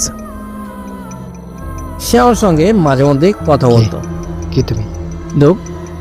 আমি ভাবলাম না যে এবার এর কোনো সমস্যা হবে, কারণ আমার সঙ্গে যে মিশে তার কোনো না কোনো সমস্যা হয়ে থাকে। উত্তর দাও, আমি বলো তার সঙ্গে তুমি কে? কথা বলতে একটু নার্ভাস ছিলাম। তাকে আমি ডাক দিলাম, সে আমার কাছে চলে এলো। আমি তাকে বললাম তুমি আমার সঙ্গে আর মিশবে না, কারণ একটি ছেলে আর একটি মেয়ে কথা বলে বিষয়টা খুব একটা ভালো দেখায় না। সে আর কোনো কথা বললো না, ওখান থেকে চলে গেল। এই মাঝেই আমার পেনিয়ে যে মালিক, সে আমার কাছে এলো, আমাকে বলল আমার একটি আত্মীয় আসবে, সে তোমার বাসায় থাকবে, তোমরা দুজনে একসাথে থাকবে। সে যদি অন্য কোনো বাসা পেয়ে যায় তাহলে ওখানে ট্রান্সফার হবে। কিছুটা দিন তুমি তাকে নিয়ে থাকো, যেহেতু মালিক বলেছে থাকতেই হবে। আমি বললাম আচ্ছা ঠিক আছে, আমার কোনো সমস্যা নেই, সে আসুক। আমি তাই বলে আমার রুমে চলে গেলাম। সন্ধ্যার পরে সে লোকটি আমার কাছে চলে এলো। তার বয়সটা খুবই একটা না, 14 থেকে 15 বছর বয়স হবে। ছেলেটি এসেই আমাকে সালাম দিল। আমি সালামের জবাব দিলাম। তাকে বললাম তুমি এখানে থাকবে, বাসাটা তোমার পছন্দ হয়েছে? সে বললো হ্যাঁ, বাসাটা আমার পছন্দ হয়েছে, আমি এখানে থাকবো। সে তার ব্যাগ ট্যাগ রেখে দিল, দিয়ে গোসলটা সেরে নিল। আমরা দুজন মিলে হোটেল চলে গেলাম খাওয়ার জন্য, কারণ আমি পাক করতে পারি না, আমি হোটেলেই খাই। সেও পাক করতে পারে না, সেও হোটেলেই খায়। দুজনে হোটেলে যেয়ে রাতের খাবারটা খেয়ে নিলাম। খেয়ে দুজনে এসে ঘুমিয়ে পড়লাম। আমি স্বপ্নে দেখলাম সেই মাথা কাটা লোকটি আমাকে বলতেছে এবার সেই ছেলেটি যদি তোর সঙ্গে মেশে তাহলে কিন্তু সে মরবে, নিশ্চিত সে মরবে, তাকে আর কেউ বাঁচাতে পারবে না। আমি লাফিয়ে উঠলাম ঘুম থেকে। আমার ঘুম থেকে ওটা দেখে সেই ছেলেটিও লাফিয়ে উঠলো। সে আমাকে বলল ভাইয়া কি হয়েছে? আমি বললাম না কিচ্ছু না, তুমি আমার থেকে একটু দূরে দূরে থাকবে, তাতে তোমারই ভালো। ছেলেটি বলল আচ্ছা ঠিক আছে থাকবো, এখন আপনি শুয়ে পড়েন। সেই ছেলেটি শুয়ে পড়ল। একটি রাত কেটে গেল। পরের দিন সকালবেলা সে ছেলেটি আমাকে ডাক দিছে। আমি উঠলাম, উঠে বললাম কি হয়েছে, ডাকো কেন? ছেলেটি বললো আপনি কাজে যাবেন না? আমি বললাম হ্যাঁ কাজে যাবো তো। ও বললো কটা বাজে? সেটা দেখছেন ঘড়ির দিকে দেখেন। আমি দেখলাম প্রায় 7:30টার মতো বাজে। আমি খুবই দ্রুত গোসলটা সেরে নিই, গোসল করে বেরিয়ে এলাম। এসেই সেই ছেলেটিকে ডাক দিলাম। সে আমার কাছে এলো, এসে আমাকে বলতেছে কি হয়েছে ভাইয়া? আচ্ছা তোমার নামটা কি? তোমার নামটা তো জানা হলো না। আমার নাম রফিক। আমি বললাম তোমার নাম রফিক, বাহ খুব সুন্দর নাম। আচ্ছা তুমি বাসায় থেকো, বাইরে কোথাও যেও না। ছেলেটি বললো আচ্ছা ঠিক আছে, আমি বাইরে কোথাও যাব না। তাই বলে আমি ওখান থেকে বেরিয়ে চলে গেলাম আমার কাজের উদ্দেশ্যে। রাত্রেবেলা বাসায় এলাম, এসে দুজনে আবার একসঙ্গে খাবার খেতে চলে গেলাম হোটেলে। এরকম করে প্রায় 3 মাসের মতো কেটে গেল। 3 মাস পর থেকে আমি বুঝতে লাগলাম যে ছেলেটি আমার প্রতি আগ্রহ বেড়ে চলেছে। ছেলেটি আমার পিছু ছাড়া না, আমি যেখানে যাই সেখানেই যায়। কাজ থেকে এসে দুজনে একসঙ্গে হোটেলে যাই খেতে। যেদিন বাসা থেকে সেদিনও দুজনে একসাথে খেতে যাই। গল্প আড্ডা তো লেগে আছে। আমি সেই ছেলেকে একদিন জিজ্ঞেস করলাম, আচ্ছা তুমি যে আমার সঙ্গে থাকো কখনো সমস্যা হয় না? না ভাইয়া, কি সমস্যা হবে? না, তেমন কোনো সমস্যা হয় না তো। কেন, কি হয়েছে? না, তাই জিজ্ঞেস করলাম আর কি। তাই বলে আমি ওখান থেকে উঠে চলে এলাম। আমার রুমে যেয়ে শুয়ে পড়লাম। আমি একটু পরেই রফিকও আমার কাছে এলো, এসে আমাকে বলতেছে, ভাই কি হয়েছে আপনার? সকালে শুয়ে বললেন যে কোনো সমস্যা হয়েছে, শরীরটা কি বেশি খারাপ, কি ডাক্তার ডাকবো? আমি বললাম, না ডাক্তার ডাকার কোনো দরকার নেই, আমি ঠিকই আছি, এমনি ভালো লাগতেছে না তাই শুয়ে আছি। এসব কথা বলতে বলতেই আমার আম্মা ফোন দিল। আমি ফোনটা রিসিভ করে কথা বললাম। কিছুক্ষণ কথা বলে ফোনটা কেটে দিলাম। কেটে দিয়ে এসে দেখি রফিকের প্রচণ্ড জ্বর যেন গাটা পুড়ে যাচ্ছে। আমি খুবই দ্রুত রফিককে নিয়ে হসপিটালে চলে গেলাম। হসপিটালে ভর্তি করলাম। আমার বুঝতে আর বাকি রইল না, এটা সেই খারাপ জিনটারই কাজ।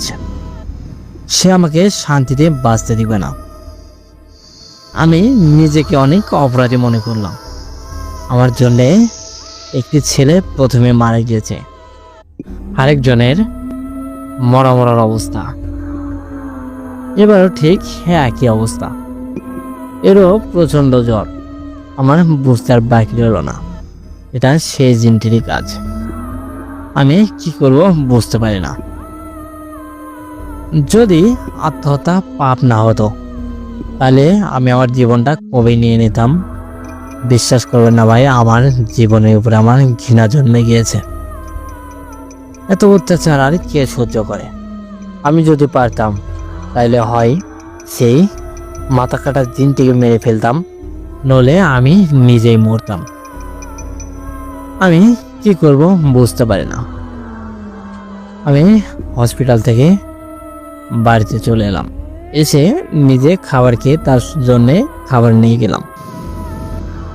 এরকম করে বেশ কিছুদিন তার জন্যে দৌড়াতে লাগলাম। এদিকে আমার মালিক ফোন দিচ্ছে বারবার। আমি মালিকের ফোনটা রিসিভ করলাম। মালিক তো আমাকে যা তা ভাষায় গালাগালি করলো। আমি মালিকের সব ঘটনা খুলে বললাম। মালিক আমাকে আর কিছু বললো না, আমাকে বললো তুমি কাল থেকে রেস্টুরেন্টে আসবে। আমি মালিককে বললাম ঠিক আছে বলছে, আমি কাল থেকে অবশ্যই যাব। আমি রাফিকে ওখানে রেখে পরের দিন সকালবেলায় আমি আমার কাজে চলে যাই। ওখান থেকে রাত্রেবেলা বাসায় আসার সময় রাফিকে দেখে আসি আর রাফিকে খাবার কিনে আসি।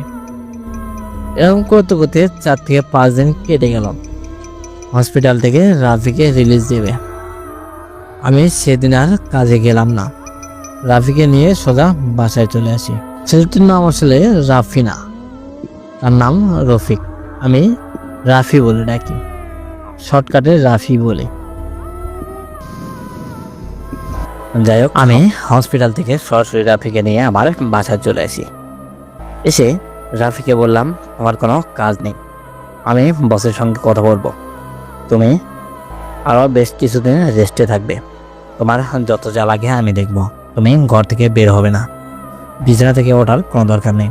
রাফি আমাকে বলল, মনুল ভাই আমি এই অবস্থায় আপনাকে কেমন করে রেখে যাই? আমি জানি না আপনার সঙ্গে এই ঘটনাগুলো কেন ঘটতেছে, আমি জানতেও চাই না। আমি একটু কথাই বলতে চাই, আপনি একা একা কোথাও যাবেন না, আপনার অলরেডি অনেক সমস্যা হয়ে গিয়েছে, আমি চাই না এবারও আর কোনো সমস্যা হোক।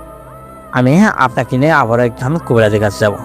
আমি রাফিকে বললাম, তোমার এসব করার কোনো দরকার নেই, আমি আমারটা বুঝে নেব, তুমি তোমার মতো থাকো। তাই বলে আমি রাগ করে ঘর থেকে বেরিয়ে গেলাম।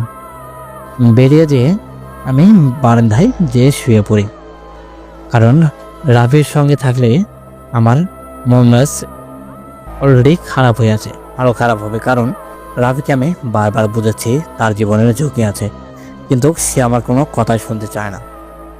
আমি জানি না রাফি কেন এরকম করতেছে, আমি বিষয়টা জানতেও চাই না। আমি শুধু একটি কথাই বলতে চাই, রাফি এসব করে মোটেও ভালো থাকতে পারবে না। রাফিকে যদি ভালো রাখতে হয় তাহলে আমার বাসাটা ছেড়ে দিতে হবে। আমি সিদ্ধান্ত নিয়ে ফেলে আমি বাসাটা ছেড়ে দিব। আমি পরদিন সকালবেলা আমি আমার বাসার সামনের সঙ্গে কথা বলি, কিন্তু সেখানে রাফি চলে যায়। রাফি আমাকে একা ছাড়বে না। রাফি আমাকে বলল, আপনি চলে গেলে আমিও চলে যাব, আমি একা এখানে কখনোই থাকবো না, কারণ আমি আপনাকে একা কখনোই ছাড়বো না। রাফি তাই বলে ওখান থেকে চলে গেল। আমি রাফিকে বোঝাতে পারতেছি না যে রাফির জীবনে ঝুঁকি আছে। রাফি আমার কোনো কথাই শোনে না, কী করব বুঝতে পারি না। আমি কাজে চলে যাই, যে মালিকের সঙ্গে কথা বলি।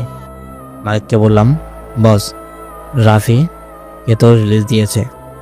রাফির এমনিতে শরীরটা খুব একটা ভালো না, আরও সমস্যা হতে পারে।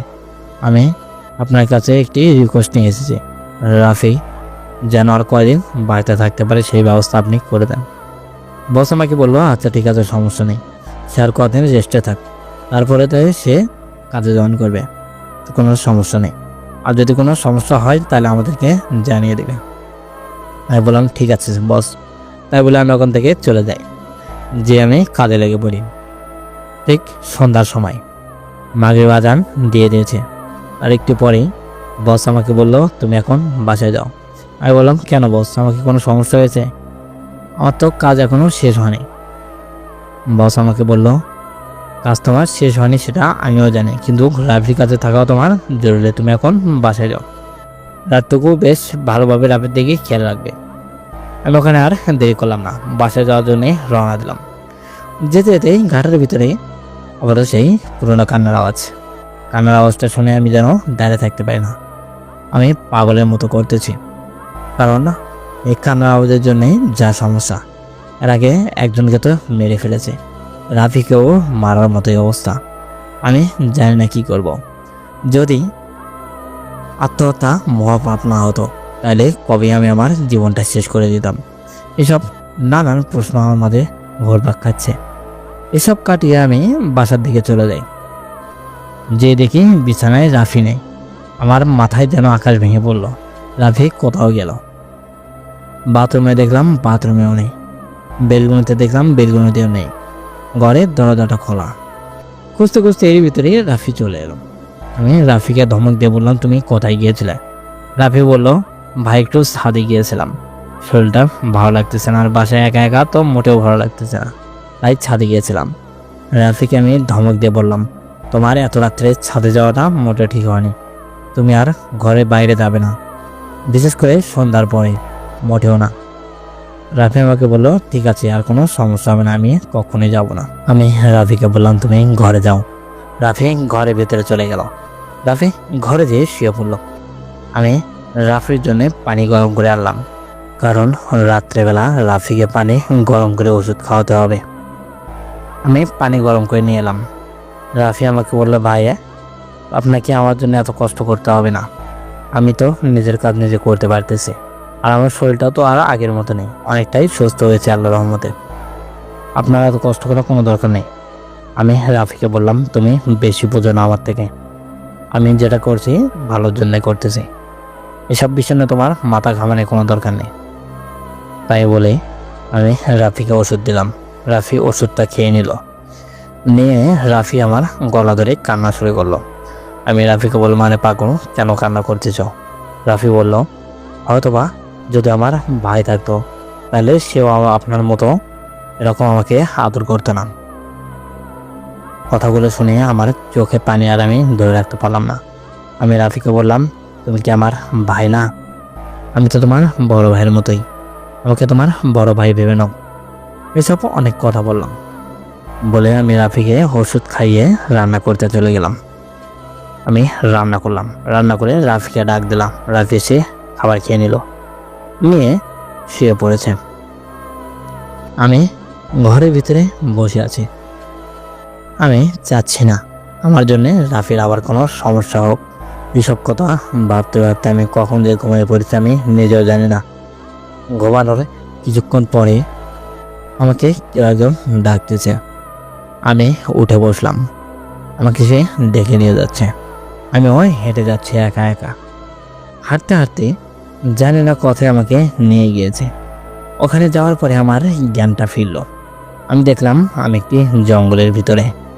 কিভাবে এসেছি, কখন এসেছি আমি নিজেও জানি না। আমি শুধু জানি আমাকে কেউ একজন ডেকেছে আর আমি হেঁটে যাচ্ছি তার পিছন পিছন।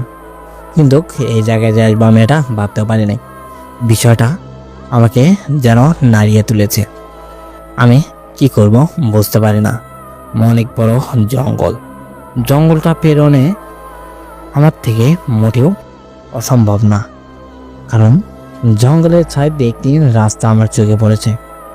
হয়তো বা রাস্তায় গেলে আমি বেরোতে পারবো। আমি দৌড়িয়ে রাস্তায় চলে গেলাম। রাস্তার পাশে যেতে একটি গাড়ি এলো। এসে মনে হয় আমার শরীরের উপর দিয়ে নিয়ে যাবে। এই অবস্থা, খুবই দ্রুত যাচ্ছে সেই গাড়িটা। আমি দৌড়িয়ে যদি পিছন দিকে না আসতাম তাইলে হয়তো বা আমাকে পিছিয়ে রেখে যেত। আমি ওখান থেকে আবারও দৌড়লাম সেই গাড়ির পিছনে। হঠাৎ করে পিছন দিকে তাকালাম, তাকিয়ে দেখি একটি লোক পিছনে হেঁটে আসতেছে। তার মাথাটা নেই, আবারও সেই মাথা কাটার আসছে আর পিছনে পিছনে হেঁটে আসতেছে।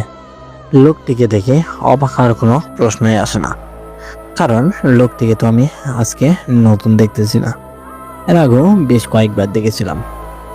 যাই হোক, আমি কিছুটা ভয় পেলাম, কারণ লোকটি তো প্রচণ্ড ভয়ঙ্কর দেখতে। মাঝে মধ্যে আমার সামনে আসে, আমার শরীরটা যেন ঠান্ডা হয়ে গেল। কি করব বুঝতে পারি না। লোকটিকে আমি ডাক দিলাম, লোকটি ওখানে থেমে গেল। আমি লোকটিকে বললাম, আপনি আমার কাছে কি চান? আমাকে হয় মেরে ফেলুন, নাহলে আমাকে মুক্তি দিন। আমার জন্য আপনি বারবার বিভিন্ন লোকের কেন ক্ষতি করতেছেন? আমাকে ছেড়ে দিন, নাহলে মেরে ফেলুন। লোকটি আমার দিকে তাকিয়ে আছে। আমি লোকটিকে বললাম, আপনি এতদিন আমার যা ক্ষতি করার তা করেছেন, এবার আমাকে মুক্তি দিন, জন্মের মতো মুক্তি দিন। আমাকে মেরে ফেলুন, আমার দ্বারা যাতে আর কারো কোনো ক্ষতি না হয় সে ব্যবস্থা করে দিন। আমার তো টেনশন হয় রাফিকে নিয়ে। রাফি আমার সঙ্গে যেভাবে মেলামেশা শুরু করেছে, তাতে আমার মনে হয় রাফিকেও বাঁচাতে পারবো না, কারণ এর আগে একজন মারা গিয়েছে, সেটা তো সবাই জানে। এবার রাফি আমার সঙ্গে মেলামেশা শুরু করেছে। জানি না রাফিকে কেমন করে বাঁচাবো। এরকম বিভিন্ন খারাপ চিন্তা ভাবনা আমার মাথার মধ্যে ঘোরপাক খেতে লাগলো। এর ভিতরেই আবার মনোযোগ আবার আকর্ষণ করলো সেই লোকটির দিকে তাকিয়ে দেখি লোকটি আর ওখানে নেই। আমি চতুর্দিকে খুঁজি কিন্তু কোথাও পাই না। আমি বাসায় চলে গেলাম। বাসায় যেয়ে দেখি রাফি ঘুমিয়ে পড়েছে। আমি রাফিকে আর ডাক দিলাম না, আমি শুয়ে পড়লাম। পরের দিন সকালবেলা কাজের উদ্দেশ্যে রওনা দেই। কাজের উদ্দেশ্যে যেতেই রাস্তার ভিতরেই একটি লোককে দেখলাম। লোকটি আমার দিকে যেন অবাক দৃষ্টিতে এগিয়ে আছে। বিষয়টা আমি বুঝতে পারলাম না। লোকটি আমাকে বলল, তুমি আমার কাছে এসো, আমাকে কিছু কথা বলবো। আমি লোকটির দিকে এগিয়ে গেলাম। লোকটি আমাকে বলল, তোমাকে খুব জ্বালাতন করে একটি আত্মা, তাই না? আমি প্রথমে কিচ্ছু বললাম না। লোকটি আমাকে আবারও বলল, আমি সব কিছু জানি। তুমি লুকিয়েছে, তোমার কোনো লাভ নেই। আশা করব তুমি সব ঘটনা আমাকে শুরু থেকে খুলে বলবে। আমি অবশ্য জানি, তারপরেও তোমার মুখ থেকে শুনতে যাচ্ছে। আমি কি করব বুঝতে পারি না, কারণ আমার সঙ্গে যে ঘটনাগুলো ঘটে যাচ্ছে এটা আমি মুখেও বা ভাষায় প্রকাশ করতে পারবো না। আমি সংক্ষিপ্ত আকারে কিছু কথা তাকে বললাম। সে লোকটি আমাকে বলল, তুমি ঠিক সন্ধ্যার সময় আমার সঙ্গে দেখা করবে। আমি আমার ঠিকানাটা তোমাকে দিয়ে যাচ্ছি। আমি আর দেরি করলাম না, কারণ আমি এর আগেও আরও কয়েকটি কবিরাজ বা হুজুরকে দেখিয়েছি, তারা আমার কোনো সাহায্য করতে পারেনি। দেখা যাক এই লোকটি আমাকে কোনো সাহায্য করতে পারে কিনা, কারণ মানুষকে অবহেলা করাটা মোটেও ঠিক না। কার কোন প্রতিভা আছে এটা তো আমরা কেউ বলতে পারি না। যাই হোক, আমি লোকটিকে বললাম, আচ্ছা ঠিক আছে, আমি আপনার সঙ্গে দেখা করবো ঠিক মাগরিবের আগে। লোকটি আমাকে বললো, আচ্ছা ঠিক আছে, তুমি এই ঠিকানায় চলে এসো। আমি বাড়ির দিকে রওনা দিলাম। আমি আর কাজে গেলাম না। বসকে আমি সব ঘটনা খুলে বললাম। বস আমাকে বললো, আচ্ছা ঠিক আছে, তুমি যাও, তারপরে দেখো কি হয়। যদি কোনো সমস্যা হয় তাহলে আমাকে ফোন দিও। আমি বসকে বললাম, আচ্ছা ঠিক আছে। তাই বলে আমি বাসার দিকে রওনা দিলাম। যে দেখি রাফি শুয়ে আছে, ওঠেনি। রাফিকে ডাক দিলাম। রাফি ঘুম থেকে উঠলো। রাফিকে বললাম, নাস্তা আছে, নাস্তাটা খেয়ে নাও। রাফি আমাকে বলল, ভাই আপনি কাজে যাননি? আমি বললাম, না কাজে যায়নি, একটু সমস্যা হচ্ছে তাই কাজে যায়নি। রাফিও বুঝতে বাকি রইল না। রাফিও বুঝতে পেরেছে আমার কি সমস্যা হচ্ছে। রাফি আমাকে বলল, ভাই আমরা ভালো একটি কবিরাজকে দেখাই। আমি রাফিকে বললাম, তার কোনো প্রয়োজন নেই, তুমি শুয়ে থাকো। তাই বলে আমি ওখান থেকে চলে গেলাম, কারণ আমি চাই না রাফি আমার সঙ্গে যাক। রাফির যদি কোনো ক্ষতি হয়ে যায় সে দায় কে হবে? কারণ আমার জন্যে একজনের অলরেডি ক্ষতি হয়ে গিয়েছে, সে আর এই পৃথিবীর বুকে নেই। যাই হোক, আমি রাফির কাছ থেকে চলে গেলাম। ঠিক মাগরিবের আজানের কিছুক্ষণ আগে আমি লোকটির সঙ্গে দেখা করি। লোকটিকে দেখে তো আমি পুরোটাই অবাক হয়ে গিয়েছি, কারণ লোকটির পোশাক এবং হাব ভাব দেখে যা বলা যায় সে খুবই বড় মানের একটি তান্ত্রিক। হ্যাঁ, যেমন কথা তেমন কাজ। লোকটি একজন তান্ত্রিক। তান্ত্রিককে দিয়ে আমার চিকিৎসা করাবো, বিষয়টা একটু ঘটকা লেগেছে না? ঘটকা লাগে এই কথা, কারণ আমরা মুসলমানের সন্তান। তান্ত্রিক একজন হিন্দু। হিন্দু দিয়ে চিকিৎসা করাবো, এরকম বিভিন্ন প্রশ্ন আমার মধ্যে ঘুরপাক খাচ্ছে।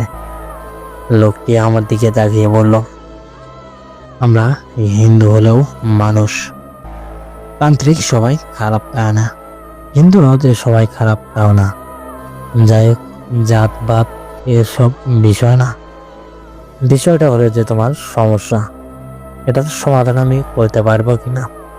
তুমি আমাকে একটা সুযোগ দিয়ে দেখো, কারণ আমি চাই না একটা ভালো মানুষের বা অল্প বয়সী একটি ছেলের কোনো ক্ষতি হয়ে যাক, যার কারণে আমি তোমাকে বেছে নিয়েছি। যাই হোক, হুজুর বা তান্ত্রিক আমাকে বলল, তুমি আমার সামনে বসে পড়ো। আমি তান্ত্রিকের সামনে বসে পড়লাম। তান্ত্রিক কি জানি মন্ত্র পড়ে আমার শরীরে ফোঁ দিচ্ছে। 3 থেকে 4 বার ফোঁ দেওয়ার পরে আমি ঘুমিয়ে পড়েছি। শরীরটা আমার প্রচণ্ড খারাপ লাগলো। ওখানে আমি শুয়ে পড়েছি। তারপরে কি হয়েছে আমি কিছুই জানি না। পরে আমার তান্ত্রিক বলল, তোমার কোনো সমস্যা হবে না, তুমি এখন যেতে পারো। আমি তান্ত্রিককে বললাম, সব সমস্যার সমাধান কি হয়ে গিয়েছে? তান্ত্রিক আমাকে বলল, হ্যাঁ সব সমস্যার সমাধান হয়ে গিয়েছে, তোমার কোনো টেনশন করার কোনো প্রয়োজন নেই, তুমি এখন বাড়িতে যাও, তোমার রেস্টের দরকার। পারলে 2-3 দিন কাজে যেয়ে না, বাসায় থাকবে। আশা করছি তোমার কোনো সমস্যা হবে না। যদি কোনো সমস্যা হয় তাহলে আমার নাম্বার তো তোমার কাছে রইলে, আমার একবার ফোন দিয়ে জানিয়ে দিও। আমি তান্ত্রিককে তার হাদিয়া দেওয়ার অনেক চেষ্টা করি, কিন্তু সে আমার কাছ থেকে কোনো হাদিয়া নেয় না। শেষ পর্যন্ত আমি ওখান থেকে চলে আসতে বাধ্য হই। আসার পরে থেকে আমার কোনো সমস্যা হয় না। বেশ ভালো কিছুদিনই কেটে গেল আমার, তারপর আর কোনো সমস্যা হয় না। দেখতে দেখতে অনেক দিনই প্রায় কেটে গেল। এখন পর্যন্ত আল্লাহর রহমতে আমার আর কোনো সমস্যা হয়নি। আর রাফি আমার সঙ্গে থাকে এখন পর্যন্ত।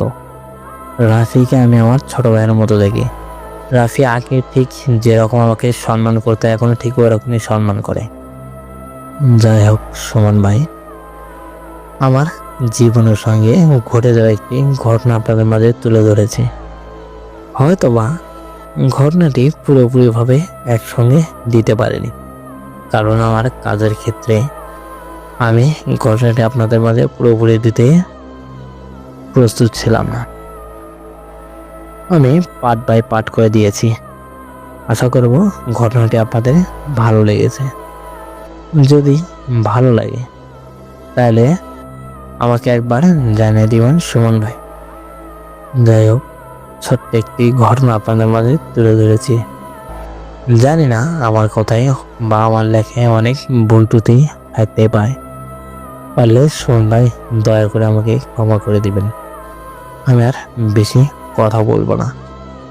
আমার ঘটনা আমি যতটুকু মনে ছিল এতটুকুই আপনাদের মাঝে তুলে ধরেছি। জানি না আমার কথায় বা আমার কাজে আমার পাশের কোন লোক বা আমার আত্মীয় স্বজন কেউ যদি এই ভিডিওটা দেখে থাকে, তাহলে তার কাছে একটি আমি মেসেজ পাঠালাম। মেসেজটা হলো যে আপনারা আমার উপর যে অত্যাচারগুলো করেছেন, যে মানসিক চাপ প্রয়োগ করেছেন, জানি না আমি কিভাবে এসব সহ্য করেছি। বিশেষ করে আমার বন্ধু বান্ধব যে অবস্থাগুলো আমার সঙ্গে করেছে, এগুলা আমি ভিডিওতে লিখিনি, কারণ এগুলা শুনতেও খারাপ লাগে। আপনারা আশা করব ভালো হয়ে যাবেন। পরবর্তীতে যে কোনো একটি মানুষকে এসব কথা বলার আগে 100 বার ভেবে নেবেন কথাগুলো তার কোথায় যে রিয়েক্ট করতে পারে। আমি সুমন ভাই আপনার মাধ্যমে একটি মেসেজ তাদেরকে পাঠিয়ে দিলাম। যদি ভালো হয় তারা এতেই হবে, আর যদি না হয় তাহলে কোনোদিনের হতে পারবে না। আল্লাহ পাক সবাইকে বোঝার তৌফিক দান করুক, আমিন। আমি আর বেশি কথা বাড়াচ্ছি না, বরাবরের মতো আপনাদের মাঝ থেকে এবারও বিদায় নিচ্ছি। এবার একেবারে বিদায় নিচ্ছি, কারণ 3টা এপিসোড আপনাদের মাঝে তুলে ধরেছি। জানি না আগের 2টা এপিসোড আপনাদের কেমন লেগেছে। যদি ভালো লাগে তাহলে অবশ্যই আমাদের শেয়ার করে দেবেন, আর আপনার ভিডিওর টাইমলাইনে অবশ্যই শেয়ার করে রাখবেন। আমি আর কথা বাড়াচ্ছি না, বরাবরের মতো এবারেও চলে গেলাম আপনাদের কাছ থেকে বিদায় নিয়ে। আল্লাহ হাফেজ। যাই হোক মইনুল ভাই, ঘটনাটি তাহলে অবশেষে শেষ হয়েছে। ঘটনাটি আমার প্রচণ্ড ভালো লেগেছে। 3টে পার্ট হয়ে গেল। 3টে পার্টই আমি বেশ ভালোভাবে পড়েছি, বা যতটুকু সম্ভব আমি আপনাদের মাঝে ভালো করেই উপহার দেওয়ার চেষ্টা করেছি। জানি না এপিসোড 3টা আপনাদের কেমন লাগবে। যদি ভালো লাগে তাহলে অবশ্যই সবার মাঝে ছড়িয়ে দেবেন। মইনুল ভাই আমাদের কাছে তার সঙ্গে ঘটে যাওয়া ঘটনাগুলো পাঠিয়ে দিয়েছে। সে নিজের কাজের ফাঁকে সে আমাদেরকে সময় দিয়েছে। এরকম অনেক ভাই ও বোনেরা আছেন যা আমাদের কাছে আপনার সঙ্গে ঘটে যাওয়া ঘটনাটি পাঠিয়ে থাকেন। আমি আপনাদেরকে আমার মন থেকে জানাই অভিনন্দন ও শুভেচ্ছা, কারণ আপনারা আছেন দেখে নিয়ে আমরা এখন পর্যন্ত আছি। আমরা যতগুলো কন্টেন্ট ক্রিয়েটর আছি আমরা সবাই চলিত আপনাদের টাকায়, কারণ আপনারা ভিডিওগুলো বেশ ভালোভাবে দেখেন, আপনারা সবার মধ্যে ছড়িয়ে দেন, শেয়ার করেন, তার কারণে আমরা আমাদের এই ইনকামটা এসে থাকে। যাই হোক, আমার ছোট্ট একটি চ্যানেল, যদি ভিডিওটি আপনাদের ভালো লাগে, যদি ছোট ভাইকে একটি সাবস্ক্রাইব করার মতো অবস্থা থেকে থাকে, তাহলে অবশ্যই চ্যানেলটিকে সাবস্ক্রাইব করে আমাদের পাশে থাকবেন।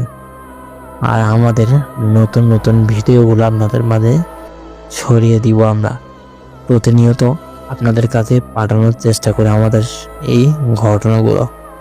আমাদের সঙ্গে যেসব ভাইরা যুক্ত আছেন তারা অনেক ধৈর্য ধরে আমাদের কাছে আপনাদের প্রিয় এপিসোডগুলো পাঠিয়ে থাকে। আমার থেকে তাদের কষ্ট বেশি হয়, কারণ তাদের লিখতে হয়। আমি তো আর লিখব না, আমি সরাসরি লাইভে রেকর্ড করতেছি। আমার কাজ রেকর্ড করা, তাদের কাজ লিখে দেওয়া। তারা যদি না থাকতো তাহলে আমি হয়তো এত সহজেই এত দ্রুত এগিয়ে যেতে পারতাম না। যাই হোক, ভাইদের প্রতি আমার গভীরভাবে শ্রদ্ধা এবং অভিনন্দন থাকলো। আমি আশা করব ভাইরা সবসময় আমাদের পাশেই থাকবেন। আমি কথা বাড়াচ্ছি না, আপনাদের সঙ্গে ঘটে যাওয়া কোনো ঘটনা যদি আমাদের কাছে পাঠাতে চান তাহলে অবশ্যই হোয়াটসঅ্যাপ বা ইমেলে পাঠাতে পারেন। আমাদের হোয়াটসঅ্যাপ নাম্বার 01962135608। আমাদের ইমেল অ্যাড্রেস bhuterbaari00@gmail.com। আপনার সঙ্গে ঘটে যাওয়া ভয়ানক ঘটনাটি আপনাদের মাঝে ছড়িয়ে দেওয়ার জন্যে আমি সবসময় আপনাদের আশায় বসে থাকি। আপনারা কখন আমাদের কাছে ঘটনাগুলো পাঠিয়ে দিবেন, আমি সেই সময় আপনাদের কাছে ঘটনাগুলো কালেক্ট করে সমাজে ছড়িয়ে দিব। আপনারা সবসময় আমাদের পাশে আছেন, পাশে থাকবেন। যাই হোক, আমি আর কথা বাড়াচ্ছি না, বরাবরের মতো একটি কথাই বলতে চাই। আপনারা সবাই ভালো থাকুন, সুস্থ থাকুন। আল্লাহ হাফেজ। কে কে তুমি? চিনতে পারছো না আমাকে? কে আমি? না, চিনতে পারছি না তোমাকে। কে তুমি? উত্তর দাও, বলো তুমি কে? কে তুমি? অশরীরী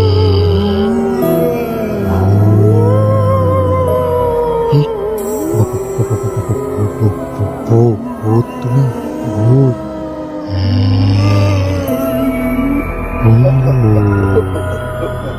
ভূতের বাড়ি, ভূতের বাড়ি।